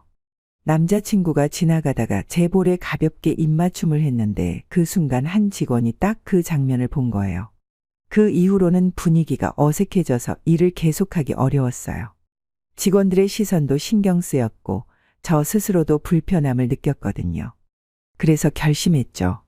이제 그만두는 게 나을 것 같아. 직원들이 불편해하잖아. 그리고 나도 좀 부담돼. 그럼 그냥 아르바이트 하지 마. 내가 다 지원할게. 너는 마음 편히 꿈을 이루기만 하면 돼. 뭐가 문제야? 내가 너를 책임질 테니까 걱정 말고 편히 공부해. 결국 아르바이트를 그만두게 되었는데 남자친구가 정말로 저에게 용돈을 주기 시작한 거예요. 처음에는 몇 번이고 거절해보려 했지만 자신이 꼭 저를 뒷바라지하겠다고 고집을 부리더라고요. 그때 결심했어요. 반드시 행정고시에 합격해서 이 사람과 결혼하겠다고요. 남자친구 덕분에 저는 마음 편히 공부에만 집중할 수 있었어요. 돈 걱정을 덜고 공부에 몰두하니 성과도 더 잘 나왔죠. 그래서 남자친구의 도움을 받기로 했어요. 물론 만약 우리가 결혼하지 못한다면 받은 모든 것을 돌려줄 각오도 함께요. 그렇다고 항상 순탄했던 건 아니에요. 행정고시는 생각보다 훨씬 어렵더라고요. 몇 번이고 포기하고 싶었고 남자친구에게 미안한 마음도 커져갔어요. 이제 고시 준비를 그만둘까 봐. 너무 힘들어. 그래? 그럼 잠시 쉬면서 나랑 놀자. 아니, 그래도 쉬지는 못하지. 취업이라도 해야겠어. 그럼 하고 싶은 대로 해. 그는 항상 제가 어떤 선택을 하든 묵묵히 응원해주는 사람이었어요. 그래서 한동안 취업해서 일을 했지만 결국 행정고시를 포기하지 못하고 다시 도전하고 싶다는 생각이 들더라고요. 결혼을 준비하던 와중에 남자친구에게 부탁했어요. 우리 결혼 1년만 미루면 안 될까? 마지막으로 한 번만 더 도전해보고 싶어. 행정고시겠지? 응. 이대로 결혼하면 평생 후회할 것 같아서. 난 네가 뭘 하든 무조건 내 편이야. 걱정 말고 공부에만 집중해. 그때 알게 됐어요. 남자친구가 이미 신혼집까지 마련해 두었다는 사실을요. 저는 그 집으로 들어가 다시 공부를 시작했고 남자친구는 사실상 저와 함께 살며 모든 걸 책임졌어요. 집세부터 생활비, 심지어 식사까지도 전부요. 덕분에 저는 손가락 하나 까딱하지 않고 공부에만 전념할 수 있었답니다. 덕분에 저는 29살의 행정고시에 합격할 수 있었다. 합격과 함께 준호와 결혼했고 그동안 제가 받은 도움을 꼭 갚아야겠다고 다짐했다. 하지만 준호는 결혼 후에도 모든 살림을 혼자 도맡아 했다. 제가 뭔가를 하려고 하면 앉아 있으라며 말리고 물 한 방울도 묻히지 못하게 했다. 가난한 집에서 태어나 많은 고생을 했던 나에게 준호와의 결혼은 마치 모든 걸 보상받는 것 같은 삶이었다. 그런 준호가 결혼 1주년 기념일에 이혼을 꺼낼 줄은 상상조차 하지 못했다. 준호, 이거 농담이지? 혹시 내가 당신에게 서운하게 한 게 있어? 그동안 살림을 혼자 다 했잖아. 나도 도울게. 나도 하고 싶다고 말했었잖아. 다른 여자가 생겼어. 뭐라고? 너랑 살면서 내 자신을 제대로 표현하지 못하고 갇혀있다는 느낌을 받았어. 그런데 마음이 끌리는 여자를 찾았어. 물론 아직 시작은 안 했어. 너랑 먼저 정리하고 가고 싶으니까 최대한 빨리 끝내자. 준호, 나도 당신을 위해 정말 많은 걸 했다고 생각하는데 가게랑 집만 왔다 갔다 하던 사람이 대체 어디서 그런 여자를 만났다는 거야? 만나려고 하면 다 만나게 돼. 이건 정말 진심이야? 아니면 무슨 특별한 이벤트라도 준비한 거야? 그러니까 가능한 한 협의로 진행했으면 좋겠어. 나도 변호사를 고용할 거니까 너도 준비해. 뭐라고? 내가 잘못한 사람이니까. 내가 가진 재산은 모두 혜진한테 줄게. 말이 안 나오더라고요. 준호는 그 말을 끝으로 식당을 나갔고 저는 멍하니 앉아 눈물만 흘렸어요. 준호와 함께했던 시간들이 마치 주마등처럼 스쳐 지나갔고 이 모든 게 믿기지 않았어요. 그 길로 친정집으로 갔어요. 준호가 이혼을 요구했다는 말을 들은 엄마는 너무 놀라 말을 잇지 못하셨어요. 어떻게 준호가 우리한테 이런 일을 할 수 있니? 그 천사 같던 사람이. 엄마, 나도 믿기지가 않아. 처음엔 믿을 수 없었지만 그 후로 준호를 설득해보려 노력했어요. 한 번의 잘못은 용서할 수 있어. 다시 돌아오자. 말에 더 이상 붙잡을 수가 없었어요. 사람들이 자기 행동은 로맨스라고 하고 남의 행동은 불륜이라 말하더니 준호의 말이 꼭 그랬어요. 잘못이 아니라니 무슨 말을 더 할 수 있겠어요. 계속 붙잡고 싸우다 보면 그동안 고마웠던 기억들마저 흐려질 것 같았어요. 그래. 이번엔 내가 당신이 원하는 대로 할게. 이혼하자. 저는 그렇게 준호에게 말하고 가정법원으로 향했다. 마음이 텅 빈 것 같았어요. 내 삶의 기반 같았던 모든 것이 무너지는 기분이 들더라고요. 법원 앞에서 준호를 기다리며 멍하니 서 있는데 갑자기 엄마에게서 전화가 온 거예요. 엄마의 다급한 목소리가 들리잖아요. 도장 찍지 말고 당장 법원 뒷문으로 와. 저 멀리 준호가 걸어오는 모습이 보였지만 엄마의 말이 계속 머릿속에서 맴돌더라고요. 고민 끝에 저는 엄마의 말을 따르기로 결심하고 뒷문으로 달려갔네요. 그리고 그곳에서 본 광경은 정말 나를 얼어붙게 만들었잖아요. 엄마 옆에 낯선 남자가 서 있었고 그는 정중하게 고개를 숙이며 인사를 하더라고요. 저는 의사입니다. 혹시 엄마가 어디 아픈 건가요? 엄마는 대답 대신 제 손을 잡고 나를 서둘러 법원 밖으로 데리고 나갔네요. 머릿속은 혼란스러웠고 다리가 무겁게 느껴졌어요. 그때 내 휴대전화가 울리기 시작했어요. 준호였네요. 엄마, 전화 받으라고요? 받지 마. 왜요? 준호가 내가 일부러 피한다고 생각할 거 아니에요. 걱정하지 마라. 준호도 너랑 이혼하고 싶지 않아. 엄마의 말에 저는 그대로 얼어붙었네요. 놀라움, 희망, 그리고 혼란스러움이 한꺼번에 몰려왔어요. 준호가 이혼을 원하지 않는다니 그렇다면 지금까지 했던 말들은 도대체 무엇이었을까요? 가슴이 터질 듯 뛰었고 이 모든 상황 속에서 무엇을 기대해야 할지 알 수 없었어요. 엄마는 다시 저를 앉히며 준호가 이혼을 원하지 않는다고 말했어요. 엄마는 준호가 저를 얼마나 사랑하는지 그가 외도를 할 사람이 맞는지 다시 생각해 보라고 하셨어요. 비록 그 말이 믿기지 않았지만 엄마의 질문은 제 마음에 의문을 남겼어요. 엄마는 준호가 평범한 사람이 아니라며 저를 준비할 때부터 도와줬다고 강조했어요. 하지만 지금은 모든 것이 혼란스럽고 준호가 스스로 저에게서 멀어지고 있는 것처럼 느껴졌어요. 준호를 생각하니 마음이 먹먹하고 눈물이 또 흘렀어요. 이혼을 결정하는 게 쉬운 일이 아니었지만 준호를 위해 제가 할 수 있는 건 그것뿐이라고 생각했어요. 그동안 혜진에게 모든 걸 주었던 사람이 이제는 제가 할 수 있는 마지막 결정을 내리게 된 거죠. 준호가 집이랑 재산을 다 준다고 했지. 네, 맞아요. 최소한 양심은 남아있는 것 같아요. 이상하지 않니? 다른 여자가 있으면 그 여자에게 재산을 써야 할 텐데 왜 다 혜진에게 주겠다고 하지? 준호는 혜진을 걱정해서 그런 거예요. 항상 나를 돌봐주던 사람이라 그런 거겠죠. 선생님이요? 저는 준호의 주치의입니다. 남편이 주치의라니요? 그 사람 어디 아프죠? 네, 보호자분을 부르라고 했는데 그분은 그렇게 할 수 없다고 하셨습니다. 왜요? 그 사람 많이 아픈 건가요? 두 분 사이에 큰 오해가 있는 것 같습니다. 남편분은 암 진단을 받았습니다. 말기암이라니요? 치료가 불가능한 건가요? 항암 치료를 시도할 수는 있지만 성공 가능성은 매우 낮습니다. 그럴 리가 없어요. 그렇게 되기 전에 건강 검진을 받지 않으셨나요? 너무 바빠서 검사를 놓친 적이 많았다고 하셨습니다. 왜요? 제가 항상 일에만 집중해서 그 사람을 놓쳤기 때문인가요? 저는 준호를 가장 가까이에서 지켜봤으면서도 그의 고통을 알아채지 못했다는 사실에 가슴이 무너졌습니다. 제 행정고시 준비와 취업에 몰두한 사이 그의 몸은 병으로 조금씩 무너지고 있었던 겁니다. 모두가 최선을 다해 살아가잖아요. 그러나 안타깝게도 그 과정. 혹시 해외에서 치료할 방법은 없나요? 저는 무엇이든 할 수 있어요. 제겐 준호 없이는 살아갈 수 없어요.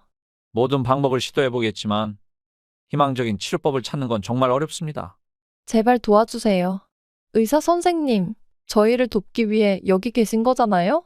준호 씨는 치료를 전혀 받지 않겠다고 하셨어요. 뭐라고요? 그는 아무도 귀찮게 하고 싶지 않다며 고향에서 조용히 살다가 떠나고 싶다고 했다고요. 그동안 준호가 힘들어 보였던 순간들이 떠올랐어요.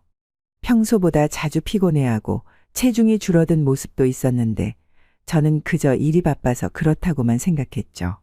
저의 무관심과 몰두했던 삶이 그의 아픔을 놓치게 만들었다는 생각에 가슴이 찢어질 듯 아팠습니다. 결국 참을 수 없는 감정이 터져나왔고 저는 준호에게 다가가 떨리는 목소리로 물었습니다. 당신이 암에 걸렸다고요? 왜 이제야 말하는 거예요? 왜 나한테 이런 중요한 걸 숨겼어요? 왜 나한테 말하지 않았어요? 나한테 말했어야 했잖아요.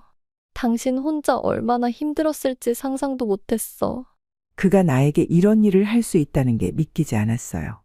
그가 말하길 이혼 후 우리는 서로 다른 사람이라며 그러면서도 내게 모든 것을 주겠다고 했죠.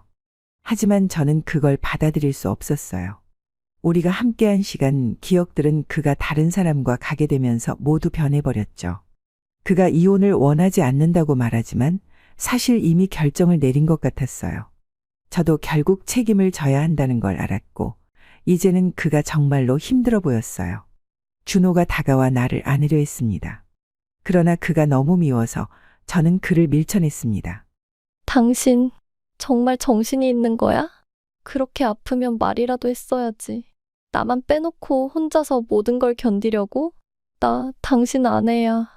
딸도 아니고 의지할 수 있는 존재가 나였어야지. 내가 그렇게 어리석고 믿음직하지 않은 아내였던 거야? 미안해. 나에게 살 날이 1년밖에 남지 않았대. 그런데 어떻게 당신에게 그런 말을 할 수 있을까? 당신이 이 사실을 알고 어떻게 살 거라고? 차라리 나쁜 사람이 되어 당신을 떠나는 게 나을 거라 생각했어. 그렇게라도 내가 떠나면 당신이 나를 미워하는 힘으로라도 살아갈 수 있을 테니까. 그런데 내가 아픈 상태로 떠난다면 당신은 어떻게 견딜 거야? 내가 당신만 생각했어. 내가 떠난 후에 당신이 어떻게든 살아갈 수 있도록 그 방법만 계속 생각했어. 만약 그렇게 속이고 떠났다면 난 진짜 당신을 용서할 수 없었을 거야. 미안해. 당신이 왜 미안해? 내가 더 챙겼어야 했는데 늘 당신에게만 받기만 했지. 그래서 당신을 챙기는 법을 몰랐어. 내가 멋대로 살아온 게 너무 익숙해서. 당신도 많이 바빴잖아. 행정고시 준비도 하고 나랑 결혼도 준비하고 그런 와중에 내 몸에서는 암이 자라고 있었던 거지. 내가 잘못했어. 건강검진도 제대로 받지 않았어. 여보, 나한테 기회를 줘. 기회라니? 당신과 더 오래 함께 살 수 있는 기회. 여보, 나도 모르겠어. 언제 끝날지 모른다고. 그런 말 하지 마. 당신은 오래 살아야 해. 내가 그렇게 만들어 놓고 갈 거야. 나를 위해 모든 걸 했잖아. 나도 당신을 위해 뭐든지 하게 해줘. 치료를 받으라고? 응, 해보자. 당신이 포기하지 않으면 나도 끝까지 옆에 있을게. 희망이 없으면? 그래도 해. 그동안 당신도 나한테 끝까지 힘이 돼줬잖아. 남편을 생각하니 가슴이 먹먹해졌어요. 차갑고 여위어진 손을 보며 걱정이 밀려왔습니다. 저는 그의 손을 꽉 잡고 놓지 않으려 했어요. 그 순간 아무리 힘들어도 모든 것이 변해야 한다는 걸 알았어요. 여보, 나는 그저 당신 곁에 있고 싶어요. 내가 겪고 있는 일들로 당신의 삶이 흔들리지 않으면 그것만으로도 나는 만족해요. 너는 이 고통을 다 알 수 없겠지만 나는 여전히 살아서 너와 함께 남은 시간을 나누고 싶어. 시간이 얼마 남지 않았다는 걸 알지만 그 짧은 시간이라도 너와 함께 있고 싶어. 나는 항상 너의 곁에 있을 거야. 어떤 일이 있어도 너를 떠나지 않을 거야. 나도 그렇게 살고 싶어. 그 목표를 이루지 못해도 괜찮아. 나는 너의 옆에 있으면 그걸로 충분해. 둘 중 하나라면 옆에 있는 게 더 중요해. 나는 약하지 않아. 나는 너의 아내야. 무엇이든 할 수 있어. 그러니까 나에게 의지해. 알았어. 내가 너의 곁에 있을게. 그럼 치료는? 응, 치료받을게. 이혼을 두고 겪었던 그 소동은 끝났지만 그 이후로 저는 마음을 굳게 다잡아야 했습니다. 남편을 살리겠다는 생각만으로 암에 좋은 음식까지 연구하기 시작했죠. 남편은 주치의와 상의 끝에 항암 치료를 시작했습니다. 초기에는 부작용으로 고통스러워하며 체중이 급격히 줄었지만 꾸준한 치료와 생활 습관의 개선으로 조금씩 회복의 조짐을 보였습니다.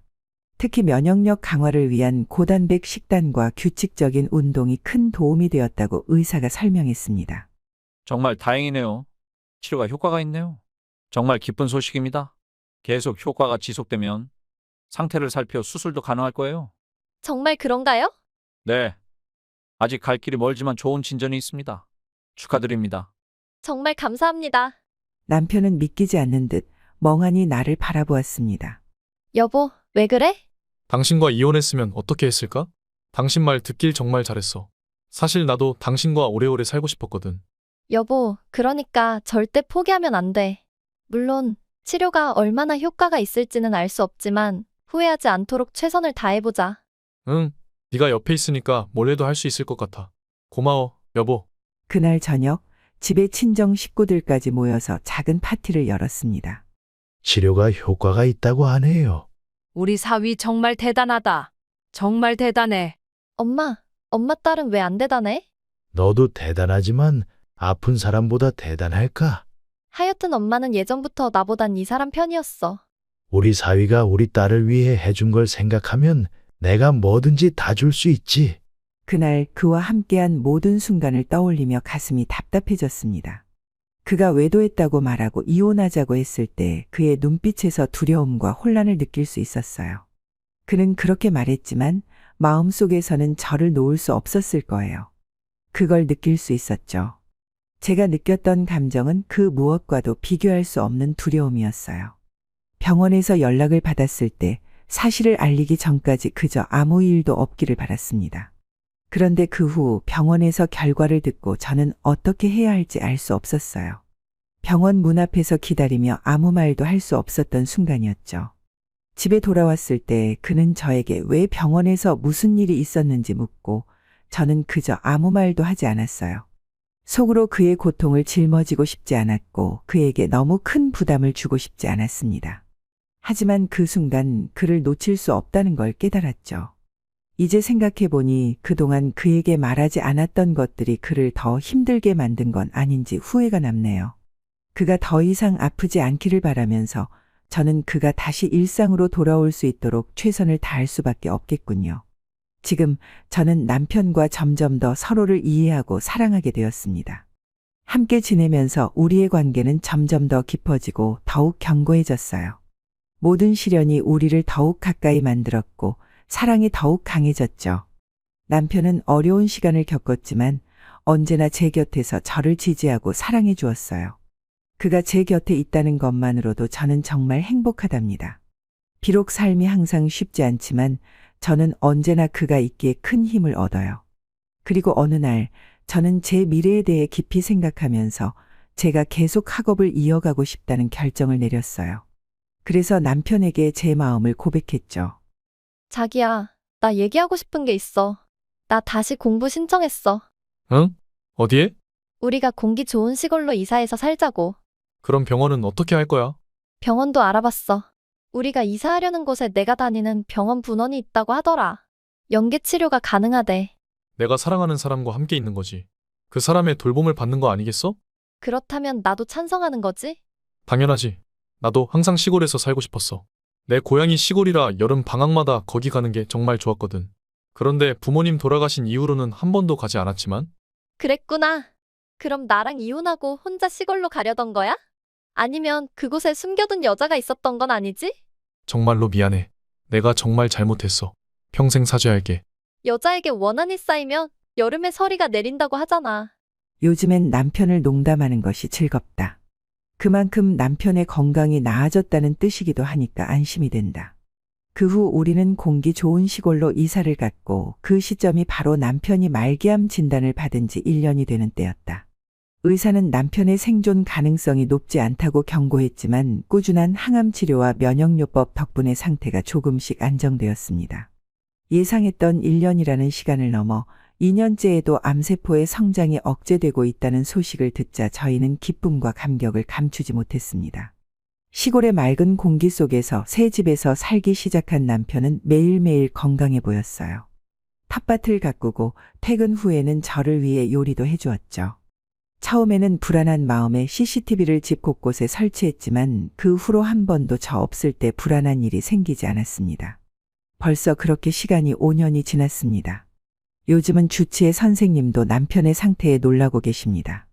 최근 검사 결과에 따르면 암세포 크기가 현저히 줄어들었어요. 치료가 예상보다 더 잘 듣고 있는 것 같습니다. 특히 새로운 면역 치료제가 효과를 보고 있는 듯합니다. 정말요, 선생님? 네. 저도 정말 놀라워요. 건강하게 살고 사랑을 주고받으며 지내는 게 분명 큰 도움이 되는 것 같아요. 시골로 이사를 간 선택도 정말 현명하셨습니다. 저의 목표는 하나뿐이에요. 남편과 함께 사는 거예요. 남편은 제가 얼마나 간절하게 원하는지 잘 알고 있는 것 같아요. 앞으로도 남편분을 더욱 많이 사랑해 주세요. 제가 보기에 아내분의 사랑이야말로 최고의 치료제입니다. 정말 다행이에요. 사랑을 주는 것이라면 저는 얼마든지 줄 수 있어요. 사실 남편이 저에게 준 것에 비하면 이렇게 하는 일은 결코 어려운 일이 아니죠. 보호자가 더 힘들어하는 경우도 많습니다. 솔직히 말하면 저는 이상하게 전혀 힘들지 않아요. 남편이 스스로 치료와 운동을 하며 의지를 다지고 있으니까 저는 그저 응원하고 지켜보면 되는 것뿐이에요. 일이든 뭐든 그가 옆에 있어 주길 원하지만 지금은 그럴 필요도 없다는 게 정말 기적인 것 같아요. 정말 기적이네요. 의사로서 이렇게 많은 환자를 봐왔지만 이런 경우는 처음입니다. 두 분이 기적을 만들어가고 계신 건 확실해요. 의사의 말에 우리는 서로를 바라보며 미소를 지었습니다. 그 말이 단순한 칭찬이 아니라 우리가 걸어온 길을 확인해주는 소중한 말처럼 느껴졌습니다. 기적이라니 그 말이 저희에게 얼마나 큰 위로가 되었는지 모릅니다. 그렇게 의사의 말을 듣고 나니 서로의 손을 꼭 잡고 마음속으로도 다짐했어요. 두 사람의 마음이 하나가 되어가는 것처럼 우리가 함께라면 어떤 어려움도 이겨낼 수 있을 거예요. 남편은 웃으면서 말했어요. 지금까지 우리 함께 온 것만으로도 정말 기적 같아요. 고생 끝에 낙이 온다는 말이 있잖아요. 그동안 힘든 시간이 많았지만 우리가 이겨냈으니까 이제는 행복이 찾아올 거예요. 맞아요. 하늘은 스스로 돕는 자를 돕는다는 말처럼 우리가 서로 도와가며 힘을 합친 덕분에 지금까지 버텨온 거예요. 앞으로도 우리 둘이 힘을 합쳐나가면 어떤 어려움도 두렵지 않겠군요. 우리는 그 순간 서로의 존재가 얼마나 소중한지 다시 한번 느꼈어요. 정말 기적처럼 보이는 이 순간을 함께 할 수 있다는 것에 감사하며 앞으로도 함께 나아가기로 결심했어요. 1년 전부터 남편과 함께한 삶을 블로그에 올리기 시작했어요. 덕분에 비슷한 상황에 처한 사람들이 얼마나 많은지 알게 되었고 남편이 1년 시한부 판정을 받았지만 지금도 이렇게 살아있는 사실이 많은 사람들에게 희망을 주는 것 같아서 너무 감사했죠. 요즘은 남편과 함께 블로그에 달린 댓글들을 읽으며 작은 기쁨을 느껴요. 여보, 이분들이 당신을 보며 희망을 찾고 있대. 정말 신기하네. 나는 단지 당신을 위해서 살겠다고 결심했을 뿐인데 그게 누군가에게 희망이 되다니. 맞아. 나도 정말 신기해. 우리가 서로 의지하고 사랑하면서 견뎌왔는데 그게 다른 사람들에게도 도움이 되는 것 같아. 앞으로도 계속 블로그에 글 남겨야겠다. 어? 이 댓글 봤어? 유기농 채소 팔지 않냐고 물어보시네? 장사할 기운이 여전히 있구나. 역시 돈벌이 욕심이? 그게 아니야. 그게 아니라니 더 많이 심어서 돈 벌려고 한 거 아니야? 그게 아니라 나누려고. 우리끼리 다 먹기엔 좀 많아서. 어머, 당신도 철이 들었네. 파는 게 아니라 나누겠다고. 정말 바뀐 것 같아. 나중에 건강이 더 좋아지면 농사를 본격적으로 시작하려고. 미리 고객도 확보하고 나누는 것도 중요하니까. 정말 웃겨 죽겠네. 처음에는 미래에 대해 생각할 여유도 없었지만 이제는 남편이 가끔씩 미래에 대한 이야기를 꺼낼 때가 있어요. 물론 그 미래가 어떻게 될지는 모르지만 그래도 함께 이야기를 나눌 수 있다는 것만으로도 큰 위로가 됩니다. 시간은 우리가 손에 쥘 수 있는 것이 아니죠. 누가 언제 세상을 떠날지 알 수 없는 게 인생입니다. 중요한 건 남은 시간이 얼마냐가 아니라 그 시간을 어떻게 보내느냐죠. 지금 저는 더 이상 불안하지 않아요. 남편이 제 곁에 있고 제가 남편의 곁에 있다는 사실만으로 감사하며 매일을 소중히 살고 있답니다. 앞으로의 일은 알 수 없지만 함께 걷고 있다는 그 자체만으로도 큰 의미가 있죠. 우리의 사랑과 함께하는 시간이 그 무엇보다 소중하며 그 속에서 우리는 점점 더 강해지고 있네요. 예측할 수 없지만 지금 이 순간을 함께 살고 있다는 것만으로도 행복하고 그것이 진정 중요한 가치임을 깊이 느끼고 있어요.